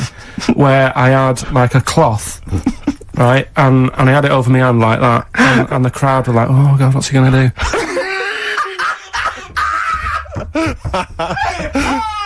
Of course they were. Go on. And what was the trick? They weren't saying that! And the crowd going, oh, what's the great That's pill? one chorus. Ooh, what's he gonna do? Oh, what's the great pill Coley gonna do? So what I did was, I was stood there teasing them, and Teasing the audience. yeah, Yeah. and I pulled I said I'm gonna make a bird appear before your very eyes. Okay. And I pulled the tea towel off, and I just had hold of an egg. And I said, oh, it isn't born yet. They loved it. He's so proud of that! Look at his Did you face! come up with that yourself? Yeah. Did you have any help at all? No. it was So all you did right. walk like an Egyptian and dress as a woman. Then you did the egg trick. And then I was also playing like a janitor. because when the next person was singing, I'd come on and all the electric went off, and I came on going, oh God, has anyone got 50p for the meter? Oh, you're quite a little showman, weren't you? And then, like, you know, the Did you win? Chucked us some money. Yeah. And, Are you sure you weren't actually employed as the janitor? No, did you win? No, I think we came second. This really tarty girl who did Madonna like a virgin, and I thought, yeah, right. Like you are. She was a right ropey little woman. But, So great. Oh, okay, brilliant. so Spy the Stars in Our Eyes, we better play a track, hadn't we? Oh, indeed, yeah. Bit of Tom McRae. This was a track we played a while back. I enjoyed it.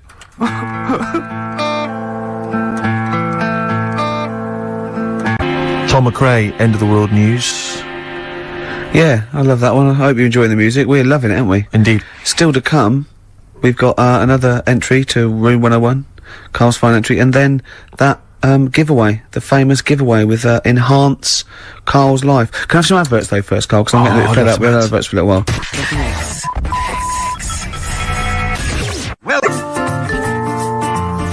Badly Drawn Boy, Once Around the Block. Classic, a retro cut. Getting a bit sad now, Steve. 20 minutes. Indeed. You're right. I've got so much to say. I've got so much to leave people with about Karl, all the things he's done. Looking back, Karl, do you remember when I put up the waste paper bin on your head? Classic. classic Yeah. time, yeah. Yeah, do you remember that? What did I do to you today? Well, you tried to bring the same memories flooding back to me by putting the same grotty bin on my head. But the annoying thing was, last time we did it was quite a new bin. Yeah. Did it today, it's rank, all sorts of stuff on What it. else did I do when I saw you go around the corner down there? Go on. I went to get the paperwork and that you need to produce the show. Yeah. And came round the corner. Ricky was sort of hiding, and I was concentrating, reading stuff. And he goes, I don't imagine it was as soft and gentle as that. I imagine it was more like... Exactly. Like that. And I tell you what, I nearly exploded, because he sort of hopped on one leg, right? And he sort of, I don't know why I'm doing this, but he sort of was walking out and on, we're looking down, and I went, and he hopped like that, and his weight was Rest assured, listeners, that if you were here, it's not any funnier than it is if you were listening at home. It's only amusing to Ricky. it makes you feel really refreshed. He was going on and having a heart attack like that, and I was nearly having a heart attack laughing, and he went, I feel good now. He said, I can see why people skydive. He said that would be good for people that were ill. Oh, Karl. Did make me feel How am I gonna live without Karl for 14 weeks? Oh, you'll find other people to irritate. Oh dear. Okay, so right, well, we got this final entry in Room 101, but we've also had so many emails and letters about this competition. People trying to bribe you with things. They've been great. Can you read a few of them all? Absolutely, yeah. Well, obviously, this is people trying to win this bag that we got signed at the BAFTAs. We got Graham Norton, Angus Daly, Alan Davis, Jamie Theakston, Paul Whitehouse, Baxendale, Helen, Steve Filmich and McFadden, Peter Davison, Simon Pegg, Steve Wright, all different people signing the big bag. Do you know what I think though? I don't think people want that. I think they want to contribute to Karl's existence. Well, this is I really genuinely think that Karl was sort of you've you know, you've only been there. How long have we been doing this now with you? Sort of like, you know, in the area. 3 months? Yes. I think you've touched people's lives, Karl. I don't think I've ever met. Well, I haven't met you, but I think your soul comes across as like a cross between. I'd put it as like a cross between a cat And yeah. Rain Man.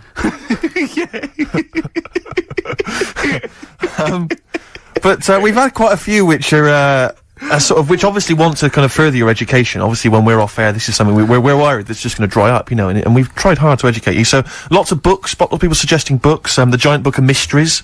And I mean, if you chose this one, Karl, it tells you how 3,000 Japanese soldiers literally vanished overnight. Real life accounts of vampires. The man who planned his own crucifixion. The famous Ghostbuster, Harry Price. And lots of things about spontaneous combustion. Is this the one about the woman with the hairball? That's not got the woman in the hairball in there. I'll have to dig that one out for you. These sort of books are the thing that I'm after. This is what Well, interesting is. I brought in one as well. It's a friend who works with Jane, my girlfriend, called Liz, and she wants to put this forward. And this is Trade Secrets: everything you will ever need to know about everything. And it's just like little tips. You know what I mean? But there's so many things competing with that. You see, there's another guy who sent in. He wants to give you a video entitled "Making Love: Parts 1 and 2," an instructional guide. I imagine you'd enjoy that, Karl. Nah. No, nothing they can teach you.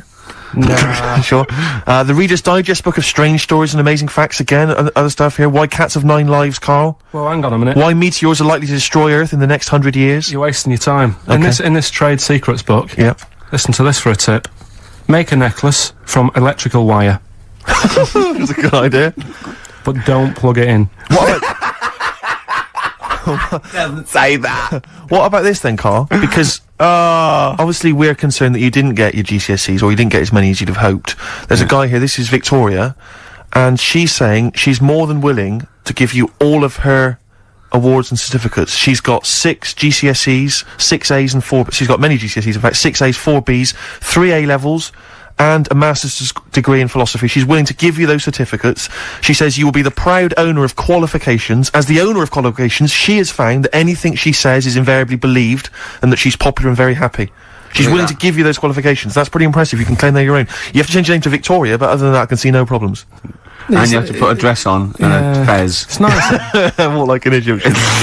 But you see, there's lots of educational ones. Then there's other things which are perhaps less useful to you. This is, doesn't say who it's from, but I think it's Ruth, and she's happy to give you a statue of an ostrich that she made when she was 7. What about that? Alright, you love birds, you love animals. Yeah, apparently statue. the legs fell off under the weight of the body, so now it's just a legless ostrich, but even so. Yeah. Even so. I've only got a small flat. Sure. Another woman here, she, this I is, doubt if it's ostrich size.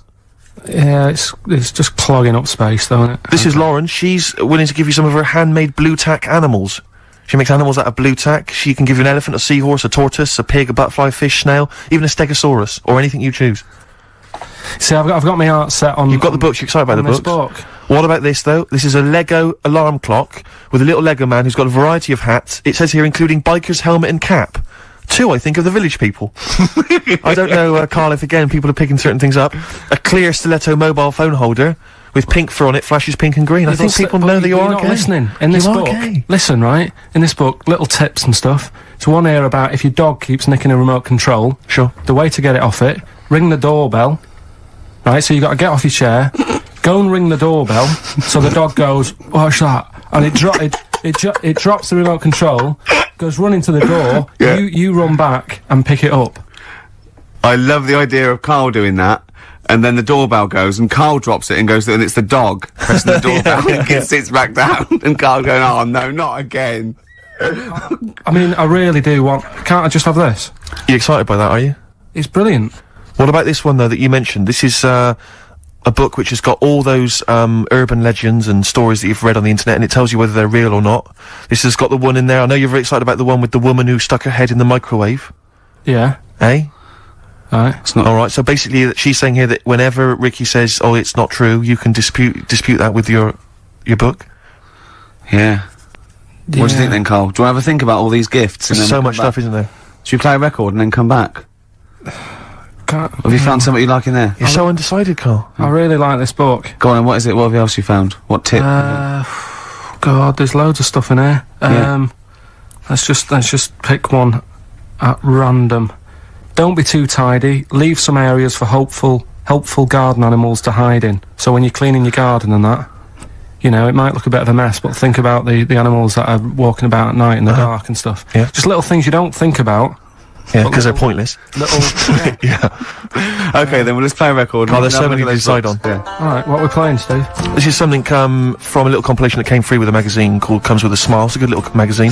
And this is by Matt Pond, PA. It's called Night's End, isn't it? I suppose there's a little bit of New Country, which we don't play often, but there's some nice tracks No, it's floating very about, nice. and that's Very Matt nice. Pond, PA, Night's Well, End. I'm getting very sad now. 10 minutes to go, and so much to cram in. Now, thing is, Karl's fallen in love with that book, but I feel a bit bad letting a friend sort of win when all these lovely people, these regular listeners, so I don't think you can have that. But I'll tell you what, I'll borrow that, or I'll buy it for you, so you can have that anyway. What have you That's found safe, in there? you're going home with that. You What know, have you- avoid washing up by boiling the bag food. See, I can see why you'd love that. Exactly. Is there anything out? What other things have you caught your eye though? Put that book down. Yeah, go on. Well, One of our regular listeners who actually wants the bag and wants to be part of your life. Come on. Well, Richard emailed in, right? And he's got a book, which is similar to the one I like there, Yeah. which has got like 180 stories in it.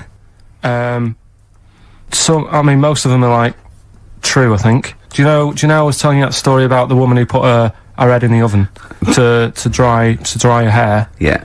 Because she liked the way... And she boiled her brain. Yeah, she stuck it in the microwave. Avoid washing your hair by boiling the brain bags. So she put her head in the microwave Yeah. and boiled her brains. And boiled her brains. Sure. Because she thought she'd get the same result as she did from the oven, but it all went wrong and that. And What do you mean? She used to dry hair in the oven? And she just, like, went modern? Apparently, it's like what punks used to do. You get a different sort of heat off an oven than you do off a hairdryer, right? Sure. So, she thought, well, I'll do it in half the time, use a microwave. Sure. She was busy, she I was don't late. understand how you can get your head in a microwave. It only works when the door closes. Yeah, but you jam the little thing, don't you? Well, don't say that. Don't say that.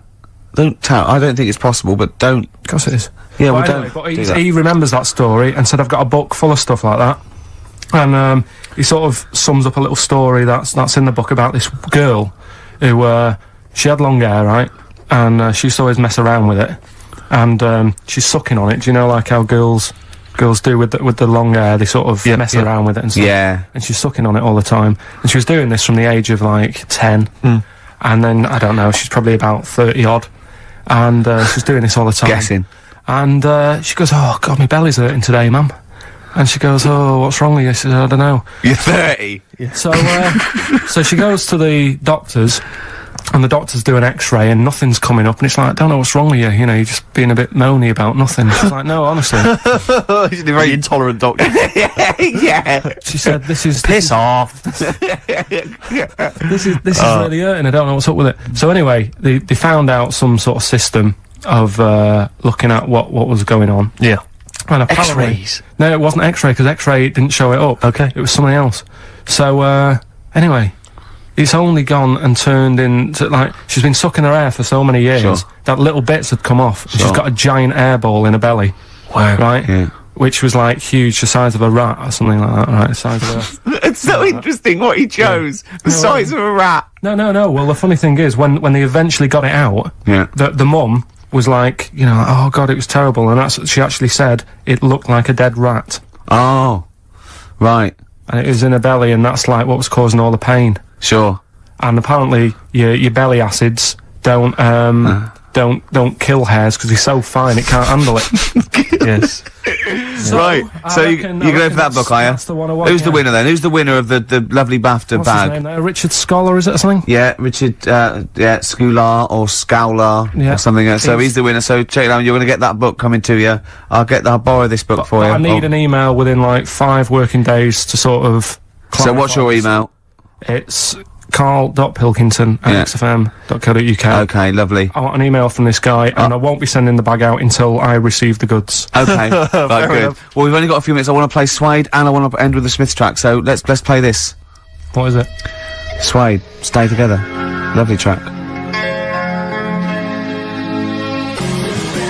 My favourite Suede track of all time. There. Well, we're that's nearly it, Carl. Right, what's your last Room 101? Oh God, it was holidays. Holidays. Well, You want to put holidays in room 101? people who are sort of annoying on holiday. Oh yeah. Do you know when you go away? Oh yeah. It's sort of touched on this before. Is this going to be the Scouse guy? Yeah. Go on. Oh, it's so long though. I mean, it was a holiday when we went to Tunisia. And the Scouser pissed you off, surprise, surprise. Yeah. Yeah. But the annoying thing was, you know, when you go on it was a cheap holiday, and like the lesson here is, you know, if you want a good holiday, you gotta like spend some money. Yeah. And we didn't on this one. We spent about, I don't know, 400 quid for 2 of us for like a month or something ridiculous. And we got there, and you know, you get to the hotel and you go, we have made a mistake. You know, it's a ropey hotel. You know, you can tell like the blinds and stuff as you walk in, they're all dirty and stuff. You think, well, let's make the most of it. You know, let's not get down about it. It's a holiday. It's for a rest. And you try and make the most of it. And we had to meet. You know, like you have one of those things where you get to your destination and the rep says, right, you know, go and unpack your bags and that. Go and sort yourself out in the room. And tomorrow morning we'll meet up at 10 o'clock. And I'll go through, you know, the best sort of place to go for camel rides and, you know, the best deals I can get you. That sort of thing. Can anyone here walk like an Egyptian? So she says, right, tomorrow morning, meet 10 o'clock in the discotheque. So we get up and we have breakfast, and it wasn't a good breakfast. The kitchen was like bit horrible. The food wasn't good, and it was run by sort of midgets. What do you mean it was run? Not there's anything wrong with that. There was little fellas running around, and the annoying thing was one of them sort of started to fancy my girlfriend. How did he manifest his affection for No, her? you're not saying there's anything wrong with midgets, though, are you? Just No, saying it no, was not strange at that there was Yeah, a but lot- even midgets shouldn't be cutting in on Karl Pilkington's No, territory. I know, no. But it's also that thing of, you know, they've got little fingers, and it sort of God, I'm ruined- so sorry. No, I'm not. It is a bit of a phobia of mine. Okay. Do you know what I mean? They are nice people and that. Sure. Oh, God. But the annoying thing is... So what was he doing then? How did he... I don't understand how he was chatting up your girlfriend. Was he crawling under the table so you couldn't see? He just kept... Whispering to her from underneath there. Stop it! Just sort of, you know- Wait, I don't want to get a complaint on our last show. There's not many midgets What's listening. going to happen? Can we just finish this and start up again in a couple of months? Oh, yeah. So if you want to know more about the midget theme restaurant, then we'll talk you in 3 months. Yeah. It's just... Oh. It's just... No, that's fair enough, actually. Oh No, you're yeah, absolutely no, right, sorry Karl. about That's your this. producer's Listen, head on. we'll see you in about a really. It's been a pleasure, truly, and thank you for everyone that wrote I've got you a couple of letters. presents. Have you really? Hey, I've got you both a present, right? Oh, I got Ricky, do you know, like we've done fables and Yeah, stuff? Right? yeah. This is like Mr. Ben. This oh, is brilliant. yeah. Right, and it's like little fables that Mr. Ben goes on. Oh, fantastic. So I want you to learn something from that for when you come back. Okay, brilliant. That's lovely, I'll tell you one Karl. of the stories I read this morning. It's brilliant. In fact, when you've done with it, Yeah. give it me. Yeah. Because I haven't finished reading that. Okay. Thank you, Karl. And for Steve, a little chat Oh, up lines. A little book of chat-up lines. that's fantastic. Karl. Well, we'll see you in 3 months. But carry on emailing Karl. Cherish Karl Pilkington. He sits in a little room by himself, so keep him in touch. And we'll see you in August. We're going to leave you with something that we all love. This is There Is a Light That Never Goes Out by the Smiths. Very apt, I think. Goodbye. See you later.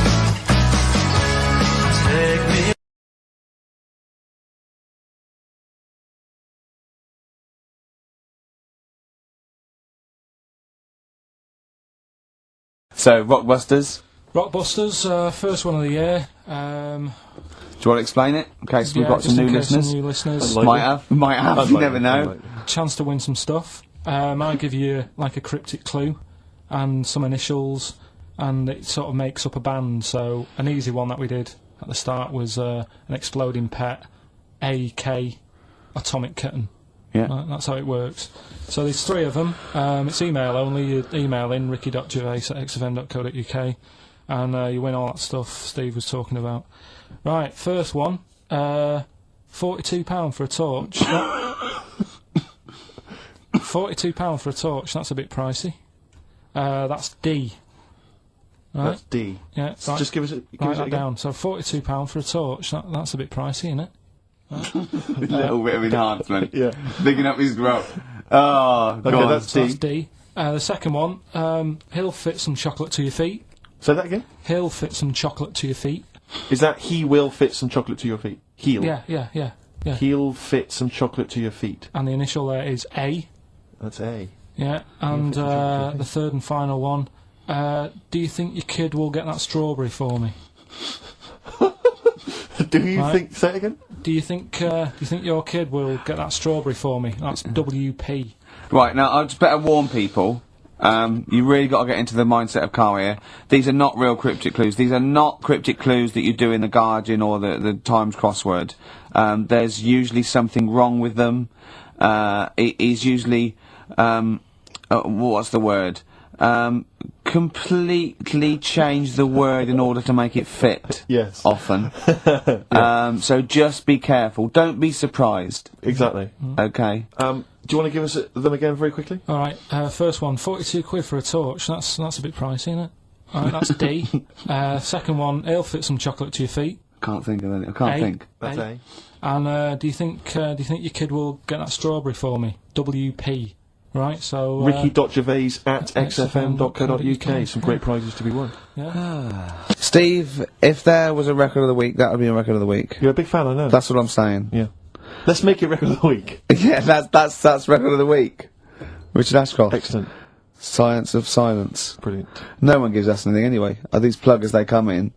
We get things like homemade bands that they've pressed it in their garage. Yeah. You can hear their mum in the background going, "What are you doing?" Exactly. Mum! We're recording this for XFM! Yeah. 104.9, Ricky Gervais, Steve Merchant, Karl Pilkington. Karl, what have you got for I us? was just thinking, the irony is, we're the only people on this station, I think, who play their own records, aren't we? I know. There's loads of people who do. Rubbish. John Kennedy plays what he wants. He's on in the Yeah, middle but of the he's, night. yeah, Zoe he's on plays 3 what o'clock she in the wants. morning, no Everyone one's plays. up.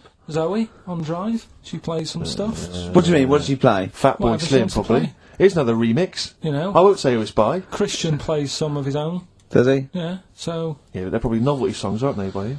Right, listen, right, yeah, New Year and all that. He's great, isn't he? Rockbusters is on the way, we're getting some good stuff coming in. I have to say, I'm amazed. Every answer I've had so far has been correct.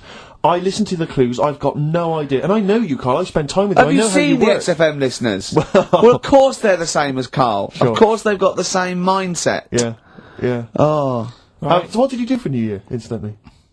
Well, I cocked it up a bit, right? You're joking. Go on, You're here we joking. go. You're joking, mate. Go on. I went and booked a You table. got the wrong day. No, right? Booked a table at a restaurant that was shut. Right? What? I booked a table at a restaurant, and the one that I called, it wasn't the one. The call had been diverted. So Suzanne said, call them up and see what they're serving, right? Because I forgot to do that when I booked the table, right? That's great, anyway. Because the thing is, right, it's a restaurant in Covent Garden, but they've got one in Victoria. But when they answered and they said, no, Victoria, I thought that was the person who was answering the phone. Do you know how some people say the name? Right. So then when I called them up and said, what You thought he sounded a bit funny. Right? So... I'm confused, Karl, but probably not more. No more than you would have been. Okay, it was a branch of a. All he doesn't right, want to give the restaurant away, so he phoned it up. There's one in Covent Garden. They answered the So phone. it's not the restaurant's not called No. No. They said no, Victoria. Why can't we name the restaurant? I don't know why. Are we It's scared? not libelous. Are we scared that are you scared people are going to sort of see you in there because it's your regular haunt? No, it's just that, you got to pay for stuff, haven't you? Right. I mean, it's... Okay. Anyway, so you've I got. would have mentioned it before New Year, but it's not... So in did our you go favour all the now, way is to it? the restaurant to find out that it was closed? No. What happened is I called Was that the them name up. of the restaurant again? Right, the restaurant's called Christopher's. They've got one in Covent Garden, they've got one in Victoria. He Right. phoned up, he went to book, it's a lovely restaurant, I've been there often, I recommend it to him. He phones up, said, can I have a table for he said, no problem, sir. Right? And then, Suzanne said, oh, you better call up, see if they've got any haddock on the, menu. And he went, hello, and they went, hello, Christopher's. Victoria went, Victoria? They went, yeah, he went, oh no. That's it, innit? So then I just said, no, forget it. I'm not going all the way over there.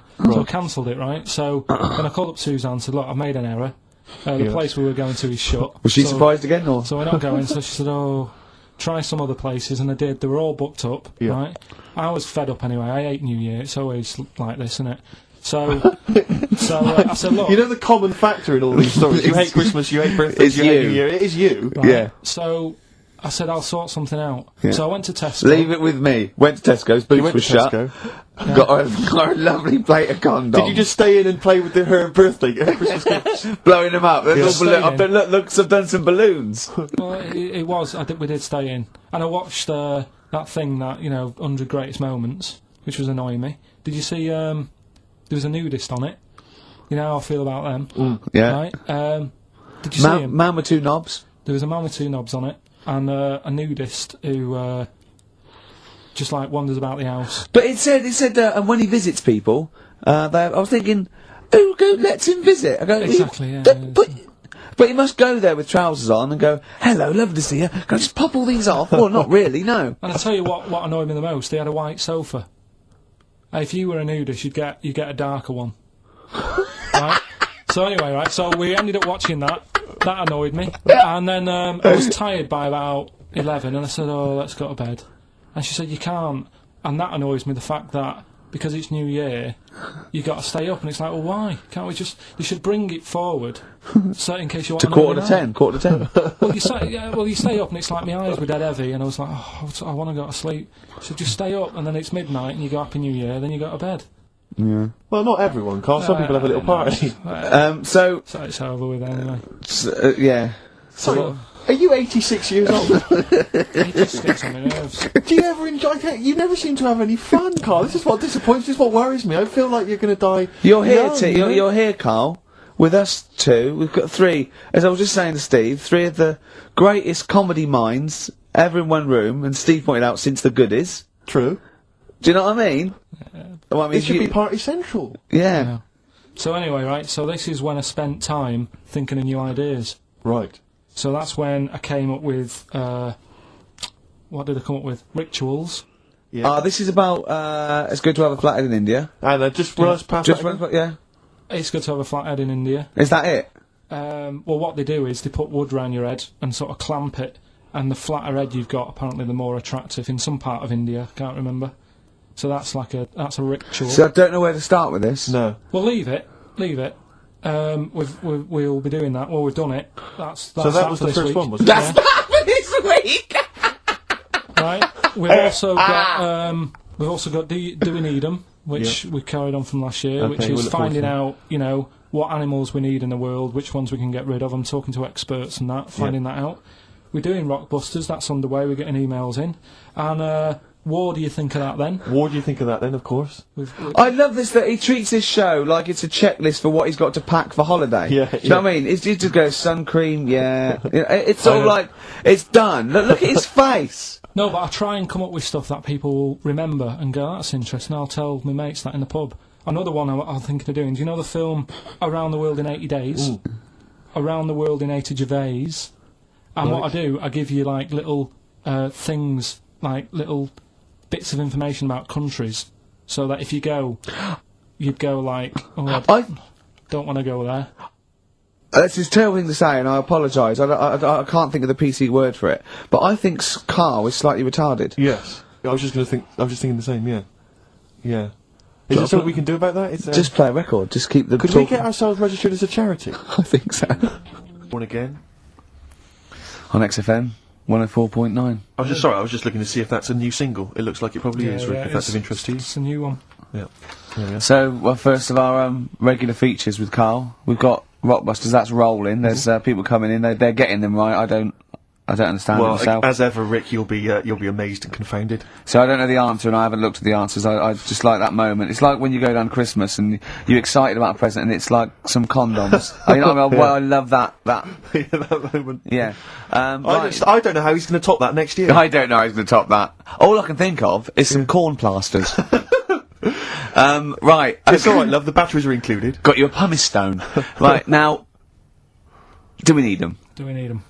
It's something we started a few weeks ago. We're always talking about animals and insects and that. And it's like, if you took an animal out of the world, would we have problems? Right? Would it make any difference? Yeah, would it make any difference? We That's did jellyfish last time, didn't we? Yeah, we sorted that out. The woman said we've got to keep them. We do need them, because turtles eat them. Yeah. So, I've moved on. Octopus. Do we need the octopus? Yeah. Let's find out. Working through a load of animals, right, that, and finding out whether we need them or not, right? Right. Because, like, jellyfish, to me, I'm a bit puzzled by them. I don't really know why we need jellyfish, and I spoke to some Turtles expert. eat them. What? Turtles eat them. Yeah, I know, but do we need turtles? Do you know what I mean? It goes on and on, doesn't We it? need humans. Well, I might get to that bit, but I Yeah. need to sort out the animals first. I've got a lot on. So, the thing is, I've left the jellyfish. We know we need them, right? Right. So, octopus. Yeah. Right, I know they're pretty brainy. Incredibly brainy. A story that I heard, I don't know if it's true, but there was some science lab somewhere, right? Yeah. Where they had some octopus in it, and they had some crabs. Yeah. And at night, the octopus was like getting a bit bored on its own in the dark and that, and they sort of come alive in the dark, don't they? Yeah. They like the dark. Yeah. And the octopus had its eye on the crabs, and at night when it's dark, it was getting out of its little cage, crawling along the floor, getting in the crab's cage, getting them out and eating them. I don't doubt it. We put jam jars with the lids on with crabs in, and they'll open the jam jar and... You're joking? Yeah. Even I sometimes struggle with them. Yeah, we don't do it...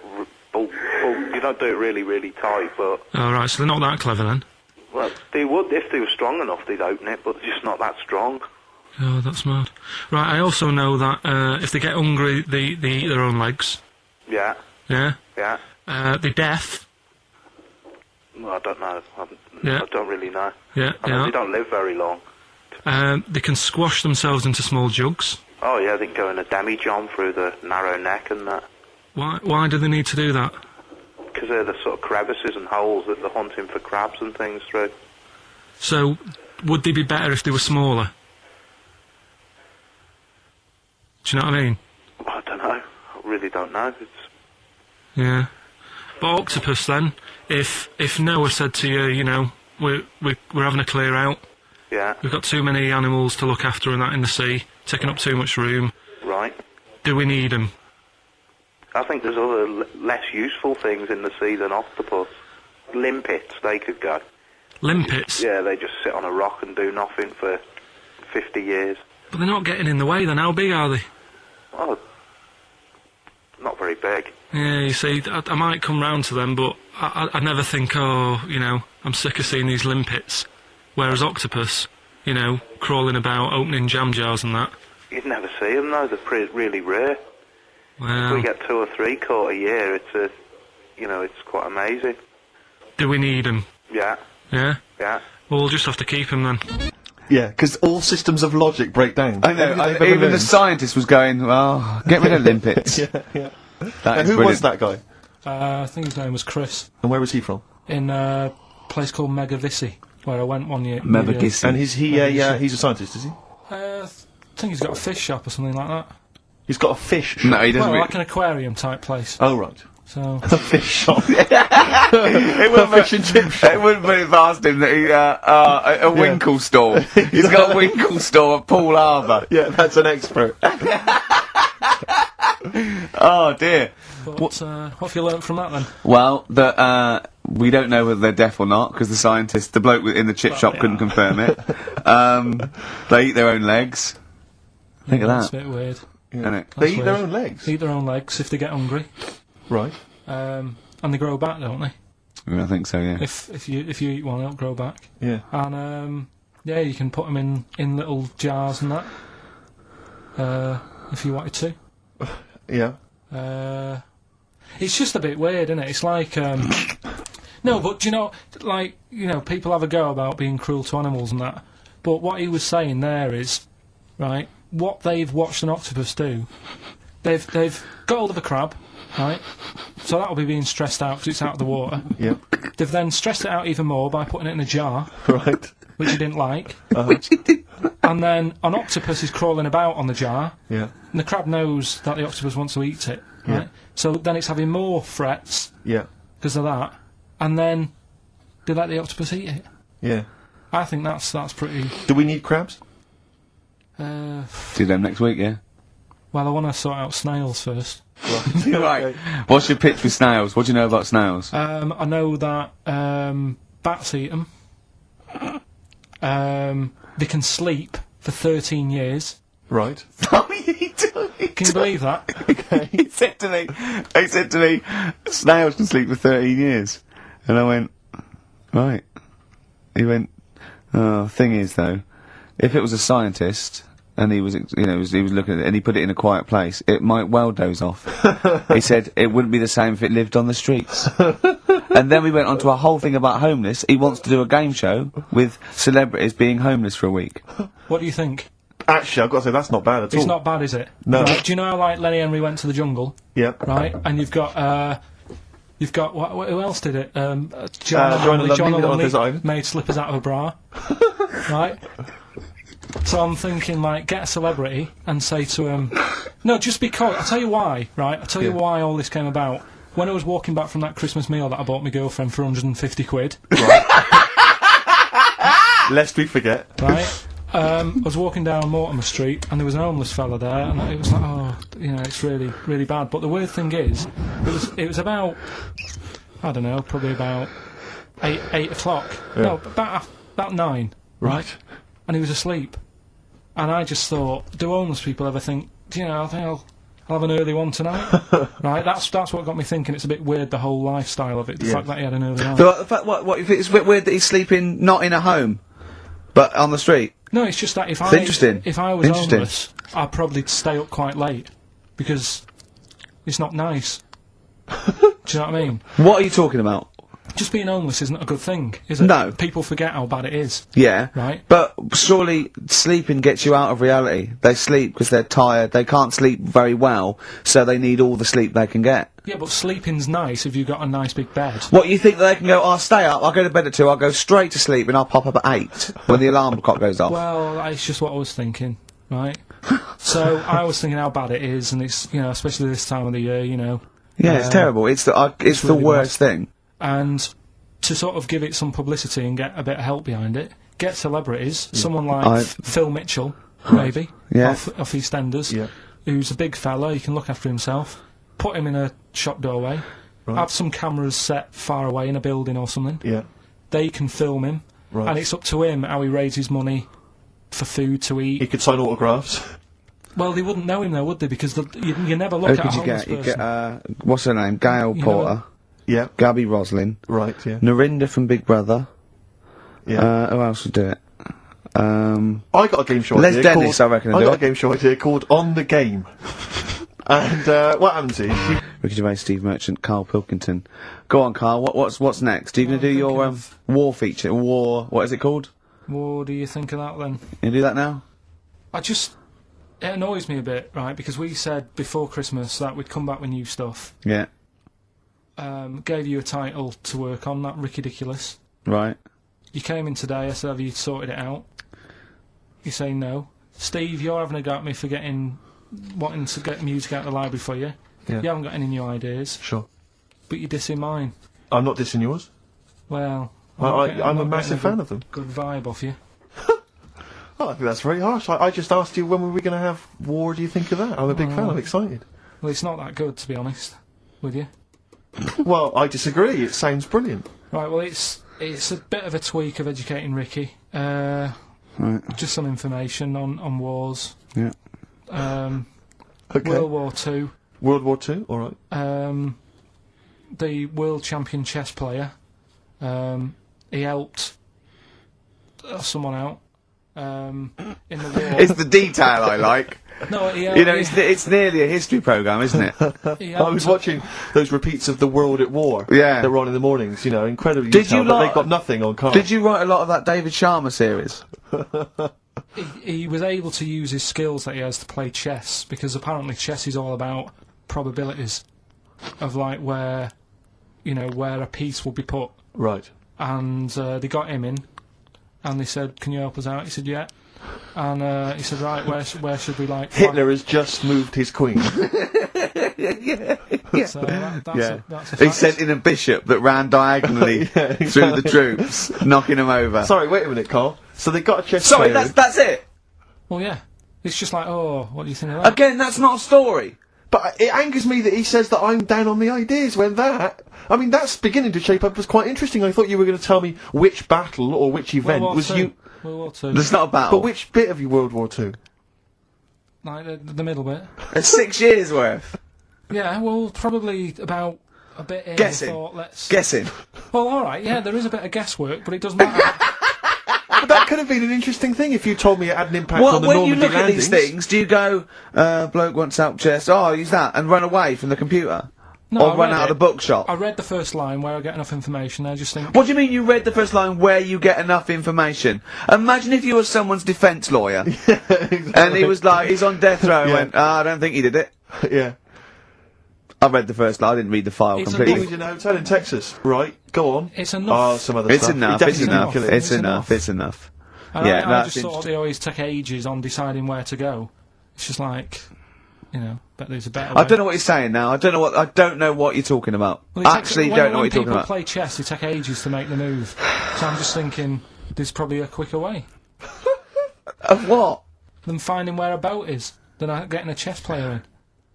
I don't know what you mean now. Alright, Are you well, talking I'll about tell you what, battleships now? They should have got an expert battleships player in. Right? Yeah. What, Carl? Right, What, forget that one. Or then. someone No, who's no, really no, good- no, I'm not being funny, but what is that? What are you telling me there? Someone who's really good at risk. They should have brought them in. Yeah, Cluedo. Right, yeah. Another fact. On, Oh, that's enough then, is it? Well, they use expert Cluedo players, but the police use Oh, expert they Cluedo do, players. yeah. If ever there's a murder in a country house, Do you think they use that old Chinese fella, on the front of, Mastermind. Mastermind, yeah. Yeah. Yeah. Yeah, for logic problems. The Enigma code was broken by top Mastermind players. Exactly, yeah. Right, second And a guy fact. who's had a couple of rounds of Yahtzee and done very well. Second fact about the war. For engineering, they use a lot of Jenga players. Absolutely, to whenever do it. they want- Will the building collapse? Oh no, let's pull this. Let's see. If Yes, they it wanted will. to identify... What are you doing? If they wanted to identify spies, Yeah. bring me the champion of Guess Who. Was it a woman with glasses? No, right, sit Has he got a down. beard? Is it Bernard? Right, Carl, sorry, Right, go on. Another war fact. So Go you're on. saying it's rubbish, but look, you love that. Yeah. Right? Yeah, Second you're one, absolutely right. the first bomb that was dropped on Berlin, Yeah, it didn't kill a person, but it killed an elephant. I think that's true. That is true. Right. Yeah. Okay. And the last one. Is that all you know about that? See, that's interesting, isn't it? But What that's was the- enough. But no, it's not not though. enough. Because I mean, listen. Most people want to go. Oh, what was the elephant doing there? Did Well, it it's land in a either- zoo? Was it a pet? Oh. Was it a lost elephant? Did they aim at the elephant? How did it kill it? Did Was it hit on the Hitler's edge? favourite elephant? yeah, was it Hitler's favourite elephant? Did it then have one ball? Yeah. I mean, these are the things. You know, why didn't he catch it with his trunk? Did it have an effect on German morale? Yeah. Yeah. Oh, that Yes. elephant is kaput. Oh, Jumbo! I don't want to fight anymore! No, I just, got to keep focused, got to keep the show good and that. Yeah. And in the Yeah. new year, the idea was come up with some good snappy stuff. Yeah. And today, I just think it's been a mess with you, to be honest. I mean, this is the sort of thing I'd prefer to do after the show as the producer. Yeah. But Do you know what? I think it's a discipline problem. Is I'm it? not Is it sure because if he's got any. is it 'cause I just put sellotape on your head? well, that's a bit to do with it. But just let's just focus. But on I didn't put it when there was any hair on your eyebrows. I put it across your forehead. Right. What do you think of that then? Yeah. We've got one more bit left. Brilliant. One more fact. The French, right, when they were at war, David Sharma, I just imagine him just introducing. It's amazing. Which war was this?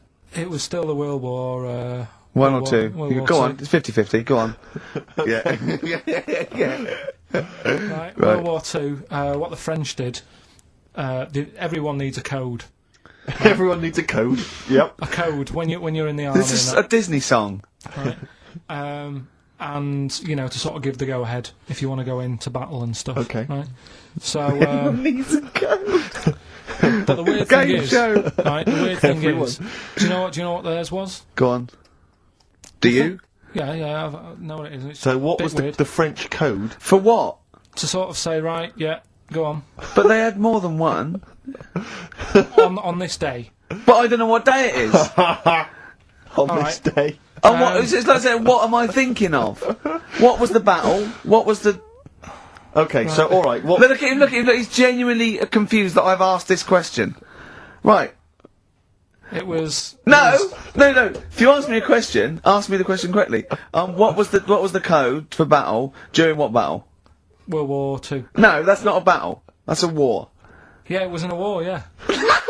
I don't know what to do. He confuses people. Alright, okay, what was it, Carl? What was the Yeah, code? what was are the you French thinking code? of? Right. John's got a moustache.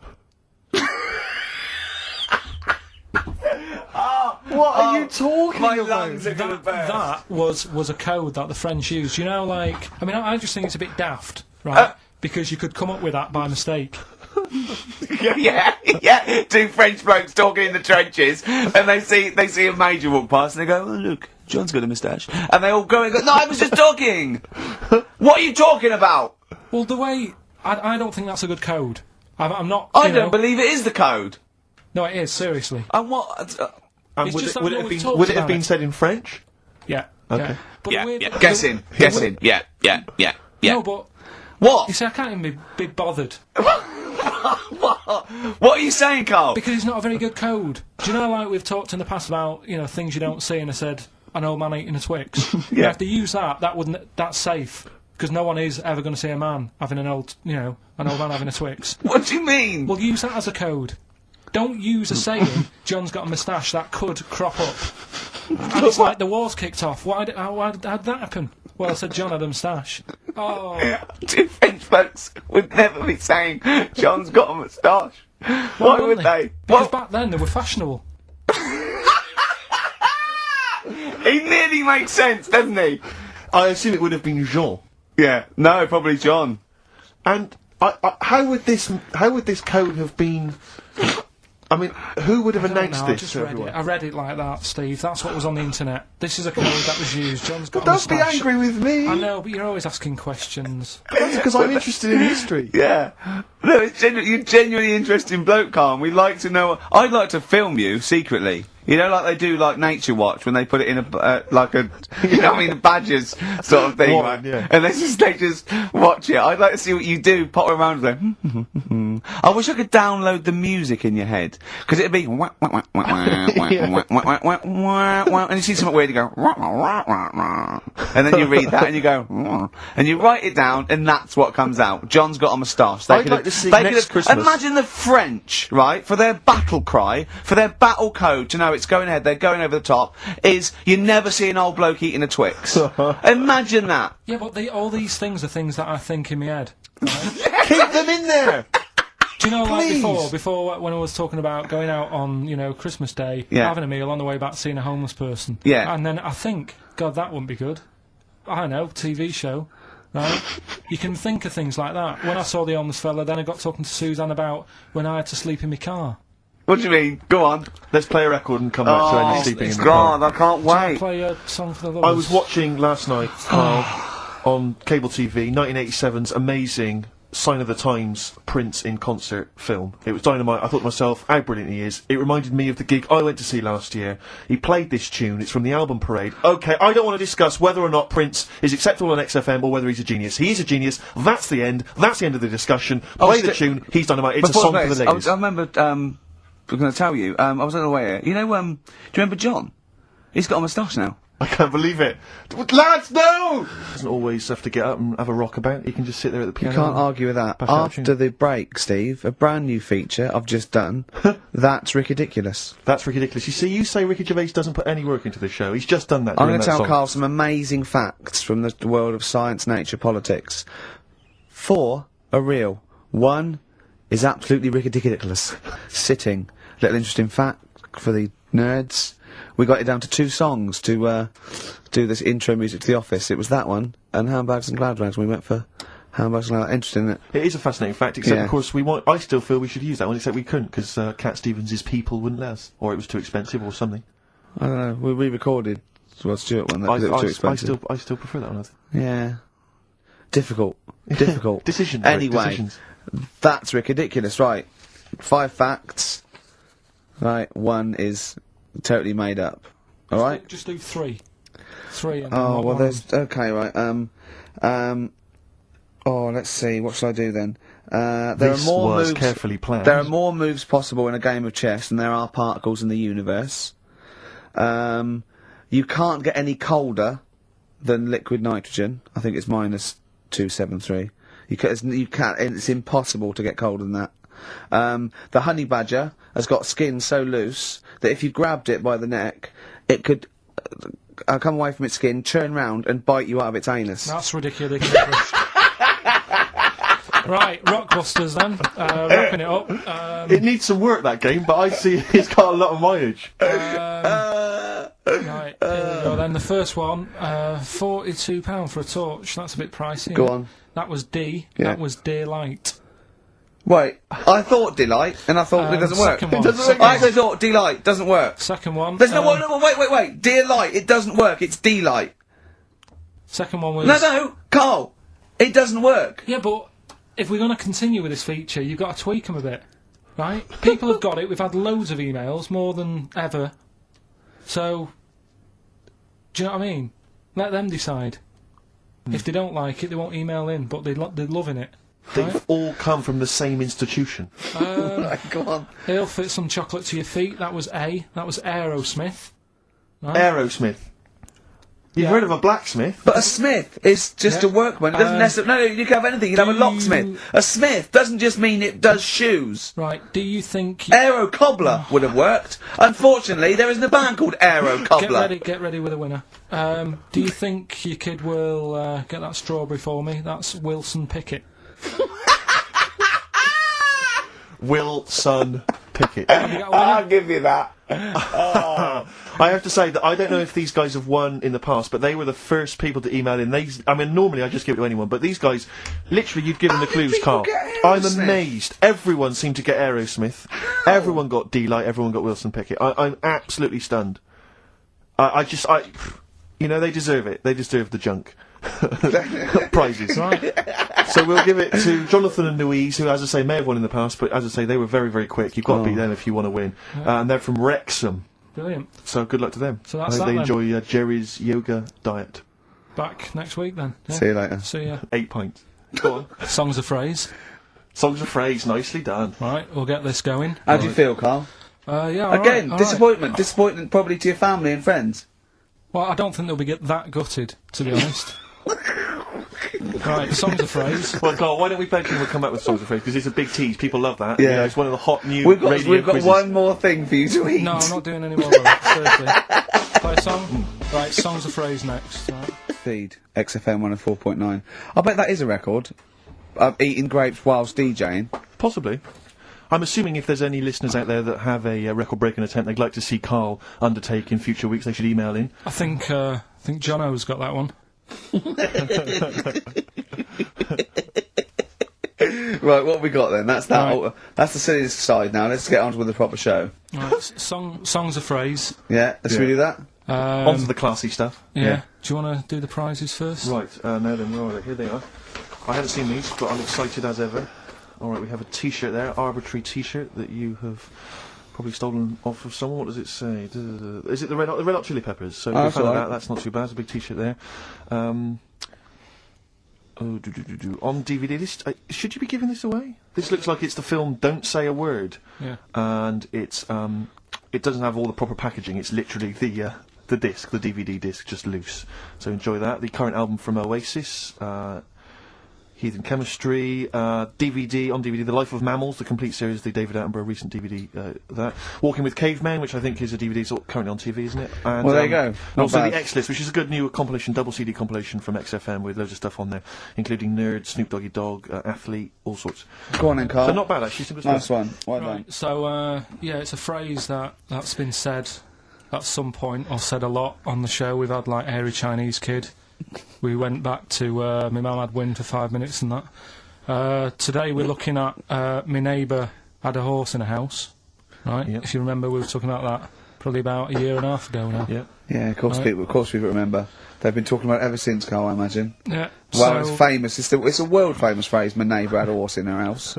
right, so this is this week's songs of phrase, and what I've done is I've got songs with those words in that make up that sentence. Yeah. You got to email in ricky.gervais@xfm.co.uk. There's 6 different songs, right? You email in with what? I don't know. There is 6. Me neighbour had horse in house. Is it really that sentence? My neighbour had a horse in her house. It does work. Honestly, it works. Okay. Yeah. Okay. Don't bother explaining it. Are you Just ready? play it. Right, Yeah. so here's the. Here it is. We're just listening to the Had horse in a house. Right. What in God's hang on, name was that? Yeah. Name the 6 songs. Had horse in a house. Yeah. Are we naming the artists or the songs? Either. Artists. Anyone will who be- gets anything can get a prize. What's jeez. more, Carl? Artists. Here we go. Had horse in a house. Oh, that's tricky, Carl. That's very hard. Once more. Had horse in a house. Email in ricky.gervais@xfm.co.uk. I'll give it. Another give it one. letdown. Give it Another one more. letdown. It's brilliant. This. No. How No. can you just say that after I've just been stuffing grapes in my face and Well, that? you failed. You didn't get one burger in, right? Even when you tried to chop it up, there's 3, right? So that's it. Steve, out the goodness of his heart, went to McDonald's. Okay, I got some grapes. You at 62. That's got nothing to do with this, though. This is my game show here. Bob Holness didn't say, yeah, Blockbusters is good, but I never see him eating grapes. So this is a different thing. Forget that. Right? Here's the clips again. Here's the clips. Had horse in a house. Carl, you know I said I was going to turn over a new leaf and not criticise your ideas? I think it's the end of this one, mate. Oh, he's done it again. It's atrocious. Ricky.gervais@xfm.co.uk. Used to be friends. That is Carl's favourite record of the year.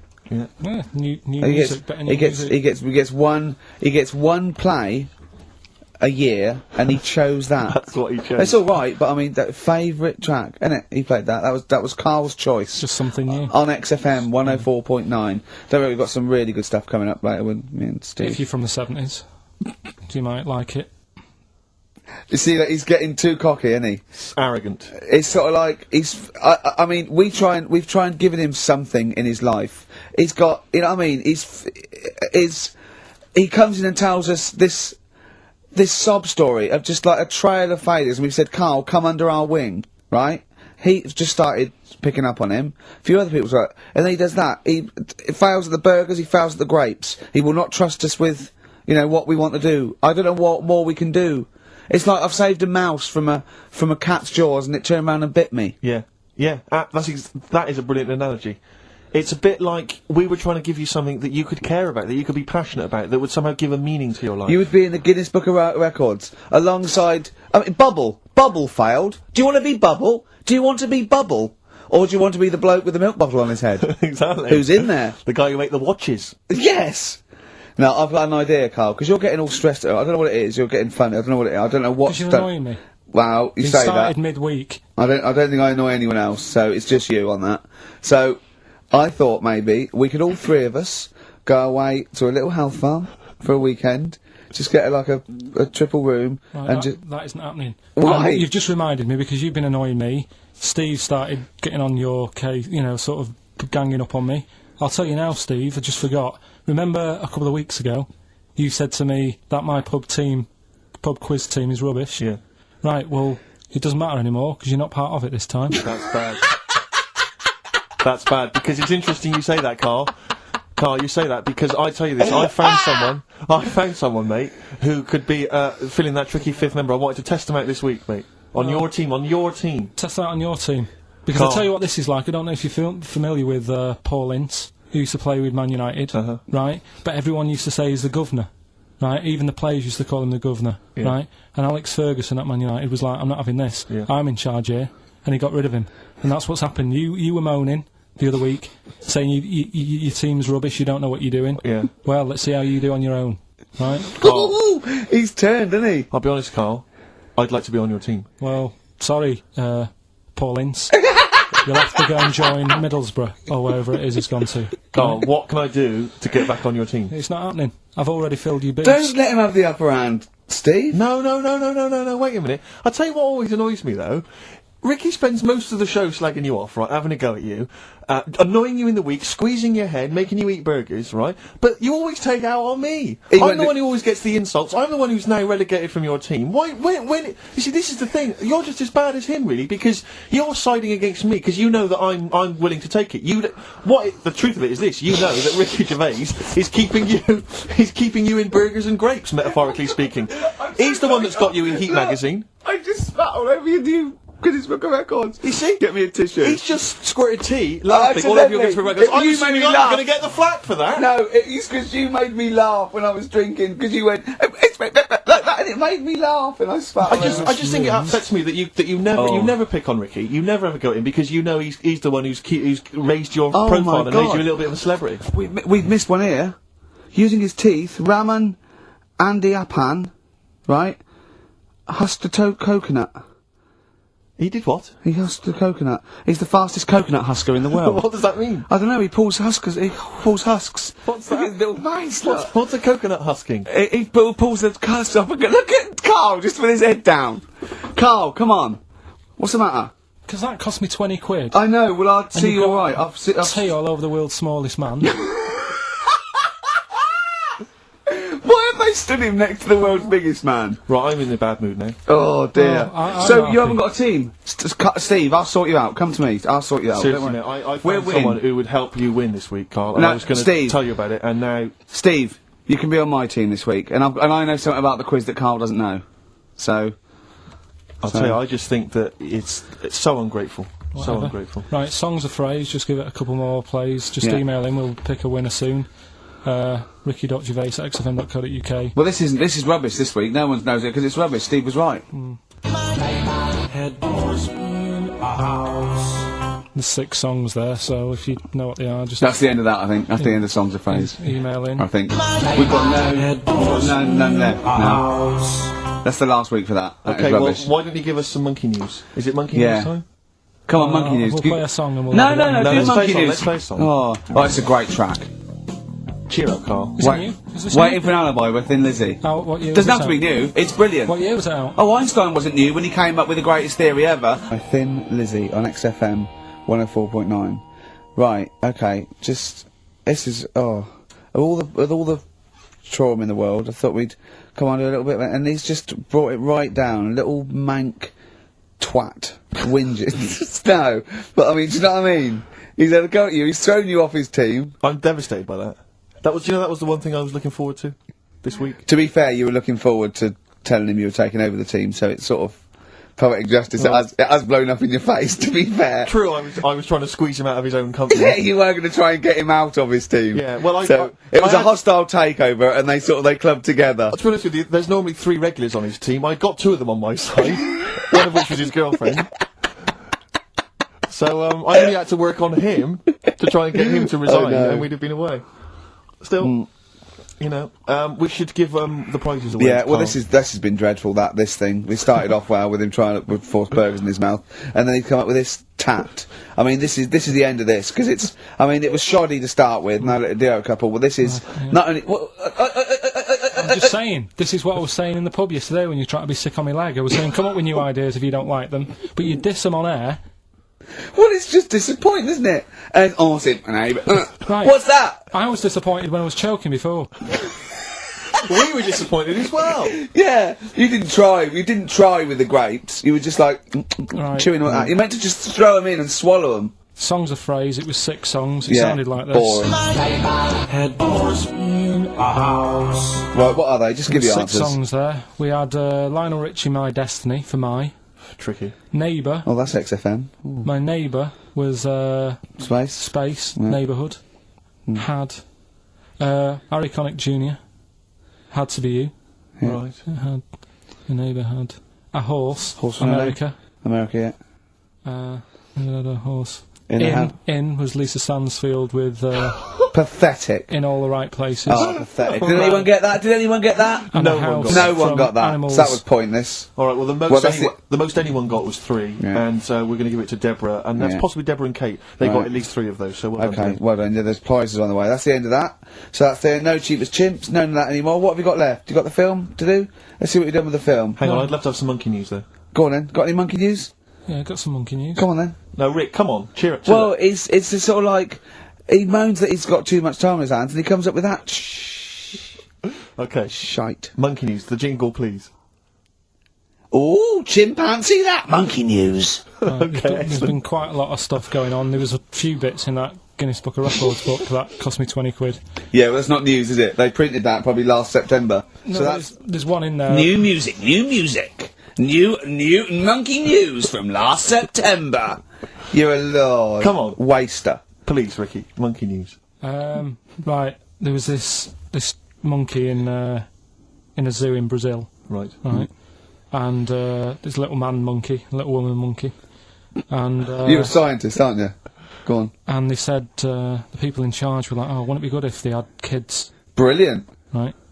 So anyway, the chimps used to stand sort of, they'd have their little caves each, and they used to sort of lean on the fence having a bit of a chat and stuff with each other. Right? Well, Just gossiping, yeah, gossiping. The equivalent sort of thing. Yeah.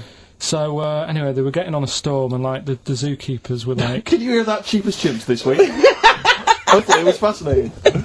Yeah, just gossiping. I understand. What's any monkey news? I don't know. Let's tune in. What was monkey news this week? Come on. That was from last September. so they were stood there having a chat, and the zookeepers were like, I wonder if they're ever gonna have kids and that. Yeah. Anyway, it went on for ages. This just chatting, no sort of action.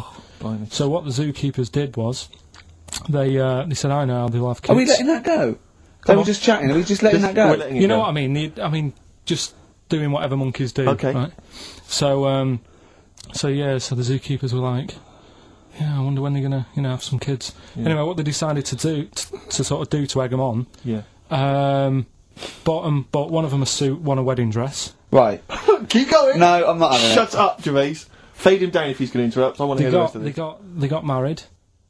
So they got married? Yeah, they got married. Right. What? That's the end of it! That's... This is why I don't... Right, that's the end of Monkey News.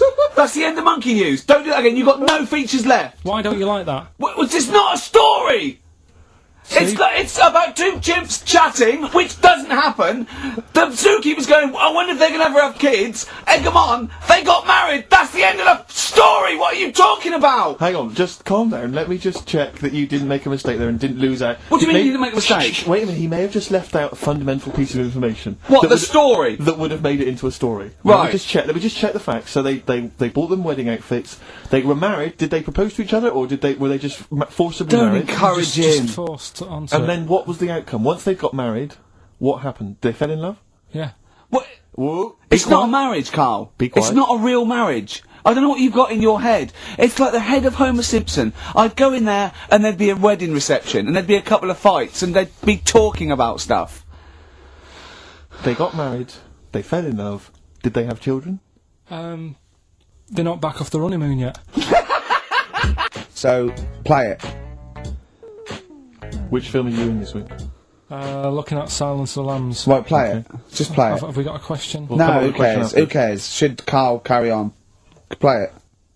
Right, Silence of the Lambs. The bit where Jodie Foster is having a chat. Good evening, Clarice. Right. Just thought I'd come and see you. How very thoughtful. Don't mind me popping in though, do you? It's just no one else is interested in the sort of things I like talking about. People will say we're in love. Well, say what they want. Did you hear the show last week? We were talking about gay people, if they should have their own toilets or not, and stuff. That was good. Yeah, it was alright, wasn't it? Got a good debate going.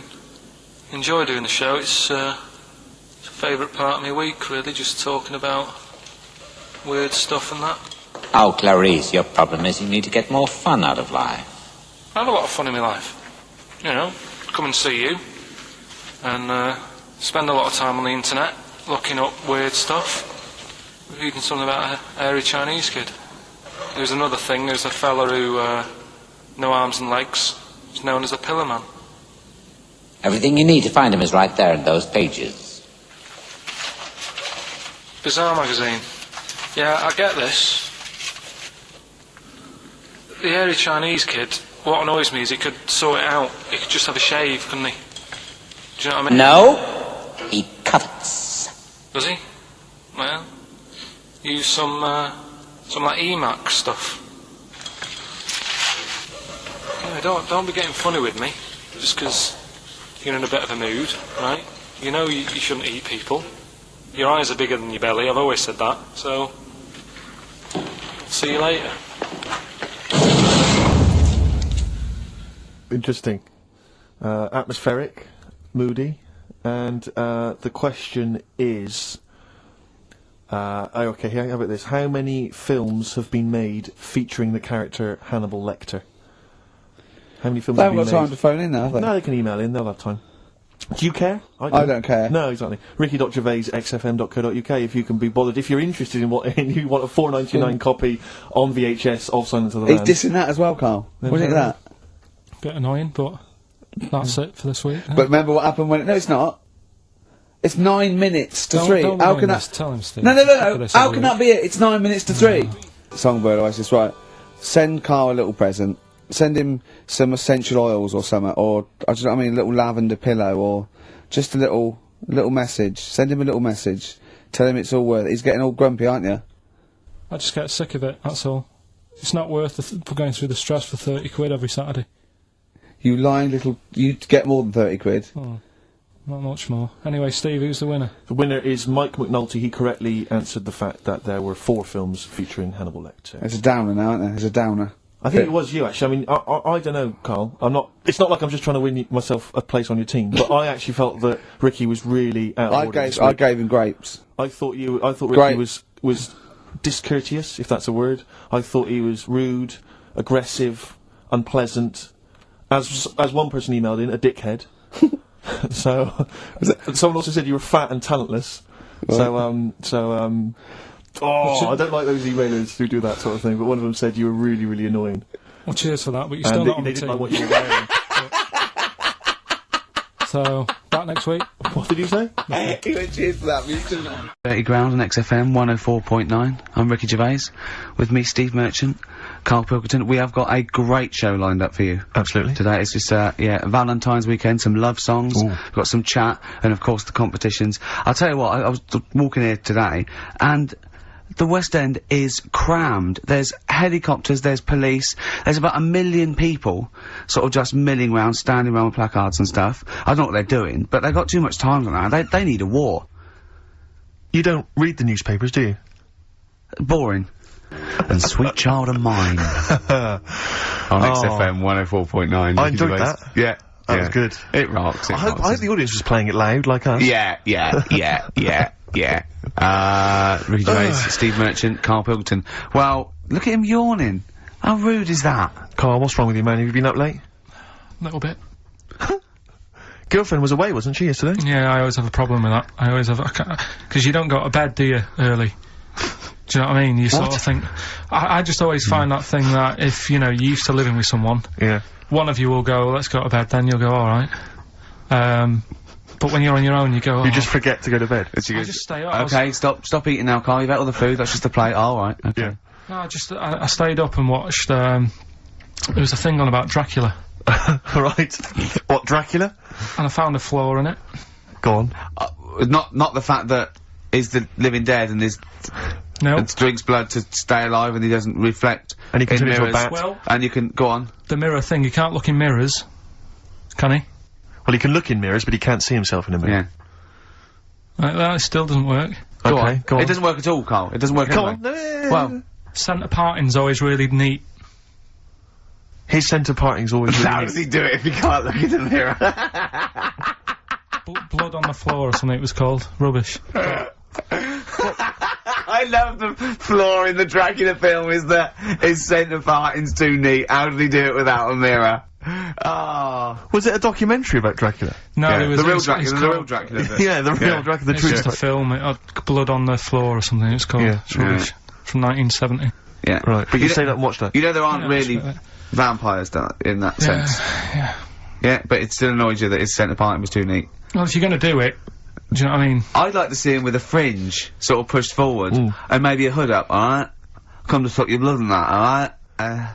Yeah, just bits of tissue paper all over his face where he's cut himself shaving. I can't see it. Bloody mirrors annoying me. All right. I'd love to see that. A little mank Drac. That'd be great, wouldn't it? Well, that might be a film that we do in our movie. thing. Mancula. Just getting onto that. Mancula. Count Mancula. Alright? You got any rave? You got any rave music, huh? Got any Oasis or that? That'd be brilliant. He came from Manchester. Please welcome Mancula. Alright? That'd be great, wouldn't it? His hair's a mess. Well, I can't see a mirror, can I? Well, we've got a show lined up for you. Sad news for Rockbusters fans. It is going to be the last Rockbusters. Does that mean that we are doing another one and it's the last one, or We are we've doing scrapped another one, altogether? and it's the last one. Oh, man. But a bit of a special one, Steve. Have you? Yeah. It's just sort of done What, it on, makes sense? No, it's, First time only. no, it's done on accents because I'm running out of like clues and that to use. Oh, is this as bit good as the Jamaican one? The D-Trout Spinners. The drought spinners. That doesn't work at all. A bit like that. Okay, so go on, what's the gist of this one? Well, it's just I've been the sound effects bit that didn't really work out. So there's 3 sort of cryptic clues, Yeah. and Sort of cryptic, yeah. it's done on accents, and I've sort of worked down the country. So I've got a northern one, I've got a Brummie one, and I've got a Cockney one. Alright, Excellent. we'll look forward to we're that. doing We've that got later. quite a lot of competitions, haven't we? Because you've also got your film competition. He's appearing in The Shining this week, Steve. Excellent, okay. We've also got, chimpanzee that. More monkey news from around the world. Monkey news. Stay tuned for that. But there's one that I thought we could phase in as we phased out Rockbusters. It's an old favourite. Karl, was before your time. XF Family Fortunes. XF Family Fortunes, it's brilliant. Get It owes up nothing the to TV show Family Fortunes. No, it's XF Family Fortunes. You can't get him on that. So we'll be playing that a little bit later as well with 2 lucky people at the club, and we'll be giving away some great prizes, I imagine, Excellent. Steve. Yeah. Go through those a little bit later. Yeah. As it was Valentine's weekend, what about a lovely song by Lloyd Karl? Oh. Like lovers do. I'd love to hear it. Ricky Gervais with me, Steve Merchant, and little Karl Wilkinson. Oh, we're having a laugh, aren't we? Little Karl with his Hey, sandwich he's and cheered that. up, with hasn't his- Oh, I'm still bruised where you punched me in the shoulder, showing that you could box. Yeah, to be fair though, Rick, you do think that you're now a professional boxer I'm because like you've been on the telly boxing. Marciano, yeah. No, he does. I mean, he laughs about it, but he does walk around thinking, yeah, I could probably handle myself in a street brawl. In fact, I walk around handling myself Yeah. a lot of the time, don't I, Karl? And often Karl. Yeah, yeah. Oh, I love it's because his little round head. I've got another mate that's got a little bald head, and I'd like to squeeze it. I'd just like to see how far. Do you know what I mean? Like an egg, you can squeeze it that way, sort of sideways, and that hurts. But then squeeze it forward to back, it doesn't hurt so much, does it? Do you know what worries me though? I think if you ever actually did crack Karl's head, I think yolk would come out. Yeah, he was drawing, and I gave him a little karate chop on the back of the neck, and he jumped. He spasmed. Sorry, you gave him a karate chop on the back of the head? Yeah. To be fair though, I think I'd spasm, Rick. If a man crept up behind me and karate chopped me in the neck, Oh, that's didn't I probably a laugh, natural Karl? reaction. Didn't I laugh, Oh, eh, yeah, Karl? this is right, good laugh. Oh, so we got lots of little things to get through. I mean, look at his little face. You're right. We had a little lunch yesterday, didn't we? We did indeed, that was a nightmare. Yeah. I hate going out with you two. I was explaining to Karl, right? I like to excite Karl's imagination, right? And if it involves chimps or monkeys, all the better. Brains he likes, parts of the body, deformity. You know, I know where to, you know, what buttons to push. And I told him about this thing. I don't know if any of you out there know about this, but there's an experiment they did in the 50s, a clinical psychology experiment where there's your 2 hemispheres of the brain. Okay, they're joined by a thing called the corpus callosum, right, which is just a little flap of skin, like a little scarlet lead that joins your 2 hemispheres. And what they did, they cut that in half, and they thought it was a cure for schizophrenia. But what it turned out to be, or epilepsy, I think, I can't remember, was that your 2 sides of your brains didn't function together. You couldn't get information. I was telling Karl all this thing, and one of the things I told him was that they did it on a monkey, and it fought itself over a nut. Like, its right arm was connected, you know, by its left lobe of the brain, and it was fighting over itself. And Karl went, instead of, like, thinking this is amazing experiment, he went, would it have been happy if you'd given it 2 nuts? Yeah, I know. Well, you started off by explaining it, and I remember you mentioned, because I was watching the 2 of you as you were describing it to me, you said, of course, one side of the brain deals with, symbolism, and as you said the word symbolism, I noticed Karl drift away from looking at you, pick up his mobile phone, and start pressing buttons randomly. And I thought it was the word symbolism that got him, and I noticed it took you just a moment longer, and I think the first thing you said was, when did I lose you? Yeah, I knew I'd lost him. It's extraordinary, and he doesn't even try to I disguise said it. nomenclature at one point as well. Right, yeah. And I knew I was dicing with death there. Yeah. But, Yeah. but I told you tried to look it up, didn't you, on the web? You didn't find anything about Yeah, it, did the spelling of it's, what is it again, what's the word? Corpus callosum. Yeah, so, I couldn't do it. No, there's no point. Yeah. Don't bother. Give up. Don't bother. Give up. So if anyone knows any interesting facts about that, But yours hasn't been cut in half, has it, Karl? That would, again, might explain something. I'll tell you what we will be talking about later. I don't know if you're sort of aware of them, Steve. Go on. Bonobos. Oh, I don't know much about bonobos. I told no. him about, he was looking for stuff. I said, put in bonobo. He was having no luck with chimp. And they're a form of chimpanzee, but, they're even closer to us, evolutionarily speaking. They've got their social, groups are more like ours. They're more intelligent. And he was loving it, weren't you? So Just the look of 'em. is it human bonobo Karl? Is that how it works on the evolutionary No, ladder? chimp, Karl. Yeah. Yeah. Talking about 'em. So we're Yeah. talking about bonobos, you're excited about that? Yeah, That's yeah. coming up in, Monkey News? No, I think it's a bit of a monkey bonus. Phone up if you want to play XF Family Fortunes. Now, a lot of people, of course, won't be familiar with this because we played this in the very early days of XFM. Yeah. Do you want to explain the rules, or do you just want people to phone in? It's like Family Fortunes. We need 2 of you. I asked Do you remember we discussed this before? You can't say that. Yeah. And so get 2 on the line. You're competing against each other, and so it's fingers on the buzzers. Will you stop chewing, picking your teeth? I mean, even if the listeners can't hear it, it really annoys me. It is a bit like having a chimp in the room. Do you know what I mean, Karl? Right. Have you ever seen him eat hot food? No. Honestly, it is like a chimp. He's gonna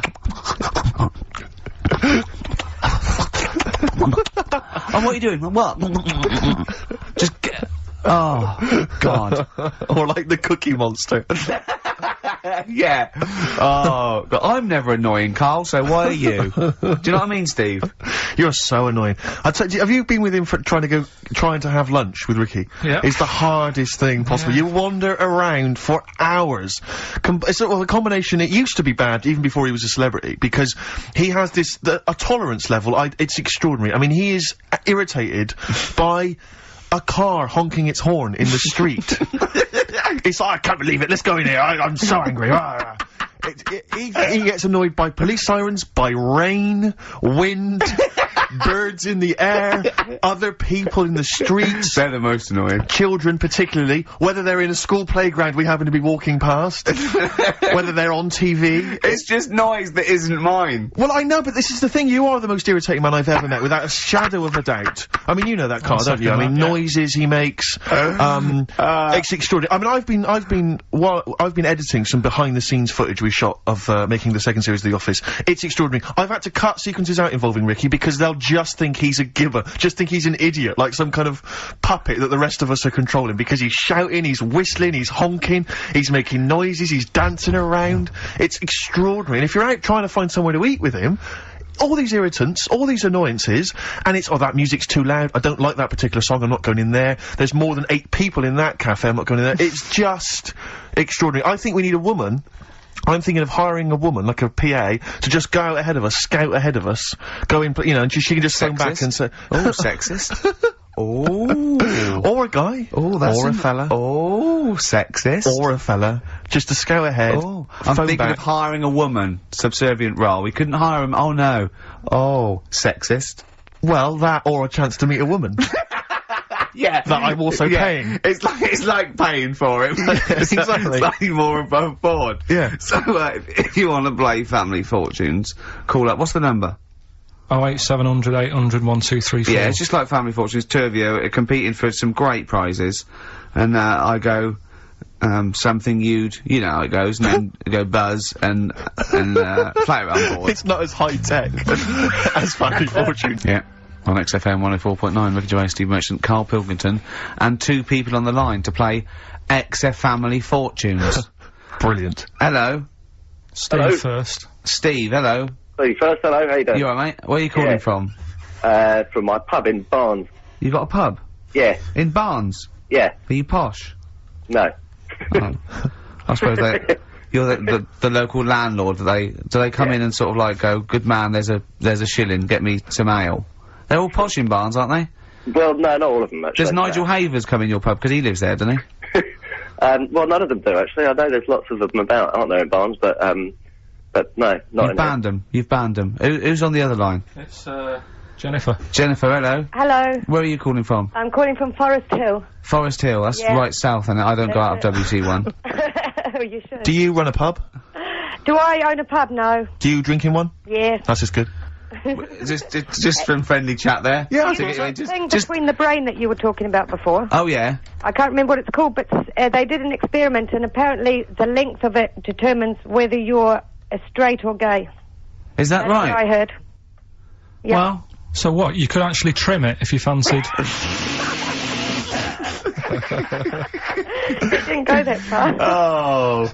Well, Always. you've just interacted with Karl Pilkington. Oh my God. I treasure that. Right, here's the prizes. Okay, now, listen, don't be disappointed, because, as ever, Karl has just gone through some people's drawers here at XFM and found some really quite shoddy prizes. So, you get, on DVD, I don't know if you're a fan of, are they a German band? Rammstein, or Rammstein? Oh, you'll enjoy that. But there's any number, that includes Asch zu Asch, Spiel mit mir, and Hergelade. That's just some of the classics on this, DVD of their greatest videos. Red Dwarf, the first Do you think series. Germans sit around looking at Oasis records and going, look at these Wonderwall? Possibly so. Wow. The very best of the Stone Roses, although I might have that, so anyway, there's also an I Love You compilation, kind of appropriate, and, a tribute to the Ramones, which might be interesting. So you can get the idea, Steve and Jennifer, the stakes are pretty high. Okay, here we go. Very hard, Extra be Family fighting hard. Fortunes. So, fingers on the buzzers, just both go, wah! if you think you can answer this right, and then we, the highest answer or the top answer gets the chance to play or pass. If you play, you've got to get all 5 answers. There are 5 answers. Every wrong answer, you get a life, and I go, and when you lose 3 lifelines, then the other person can steal. It's as simple as that. If you've seen the show Family Fortunes... No, this is not based on anything I've ever seen ever in my life. Okay, right. Okay, fingers on the buzzers. Okay. Name something. We asked 8 of my mates, right? Something you associate with Karl Pilkington. Okay, Jennifer, what? Silliness. Yeah, that's the top answer. Thick or dimness. Do you want to play or pass? Play, please. Okay. Stay tuned, Stephen, because you might be able to steal if she gets 3 wrong. Okay? Right, okay. Right, we've got a top answer. 4 to go. Thick or dimness is top answer, obviously. Okay, Jennifer, some other things associated with Karl. Comedy. You'd think so, wouldn't you? Yeah. No. I don't even know who he is. You don't even know who he is? No, she does. She must do. And yet, bizarrely, she knows that silliness or stupidity is the top I answer. Yeah, come on. Something else. Smelly eyebrows. One more wrong answer, and then Stephen gets a chance to steal. Okay. I don't know. People are screaming it at home. Very sensible. Oh, What was that? Very sorry. sensible. Yeah. Yeah. Okay, Stephen, can you think of one of the answers that Jennifer didn't get? Must be a mind for inane nonsense. Oh, well, I'm gonna give you that, because number 5 is even thicker. So, yeah, what you missed is, our top answer was thick or dim, second top answer was Manchester, third was Roundhead, 4th was airy Chinese kid, and 5 was, even thicker. So, I think Stephen's the winner there. Yeah, I think he's done well. Yeah. You enjoy Rammstein, and you get the Stone Roses and an I Love You CD. So that's the pilot for this show, okay? When Blockbuster's all over, we're gonna phase in XF Family Fortunes. Karl, thoughts? It's not that good, is it? Why? It's not that good. Just... I'm not that happy with it. Why?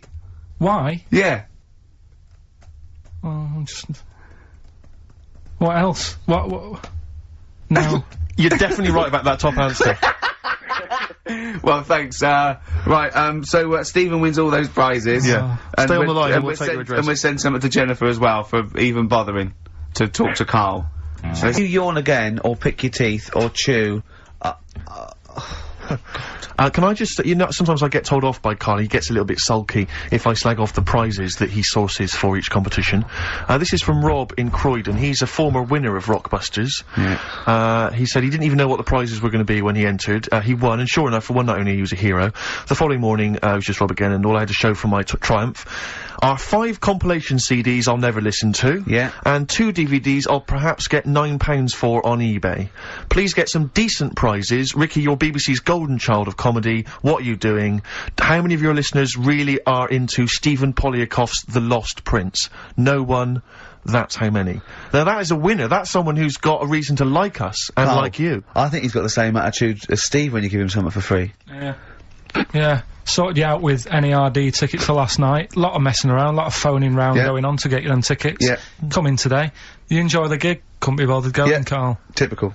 Yeah. I didn't say I couldn't be bothered going, Karl. You just assumed that was the case. You're right, but Well, the point is this, Karl. Once you've given me the tickets, they are mine to do with as I see fit. the thing is, what annoys me is, right, I bet he hasn't even listened to them CDs. He might find something on there. That's his point, I think. Yeah, to be fair. But I don't want to give them stuff that's too good, because then they'll listen to CDs instead of XFM. Of course, there's always careful planning. So... You always got an answer. Oh, Karl, you're my hero. We don't care, do we, Karl? Well, I think the prizes are alright, considering what they've got to do. Do you know what I mean? Yeah. Right. It's just a bit of fun, for God's sake. So, Please do not blaspheme on air.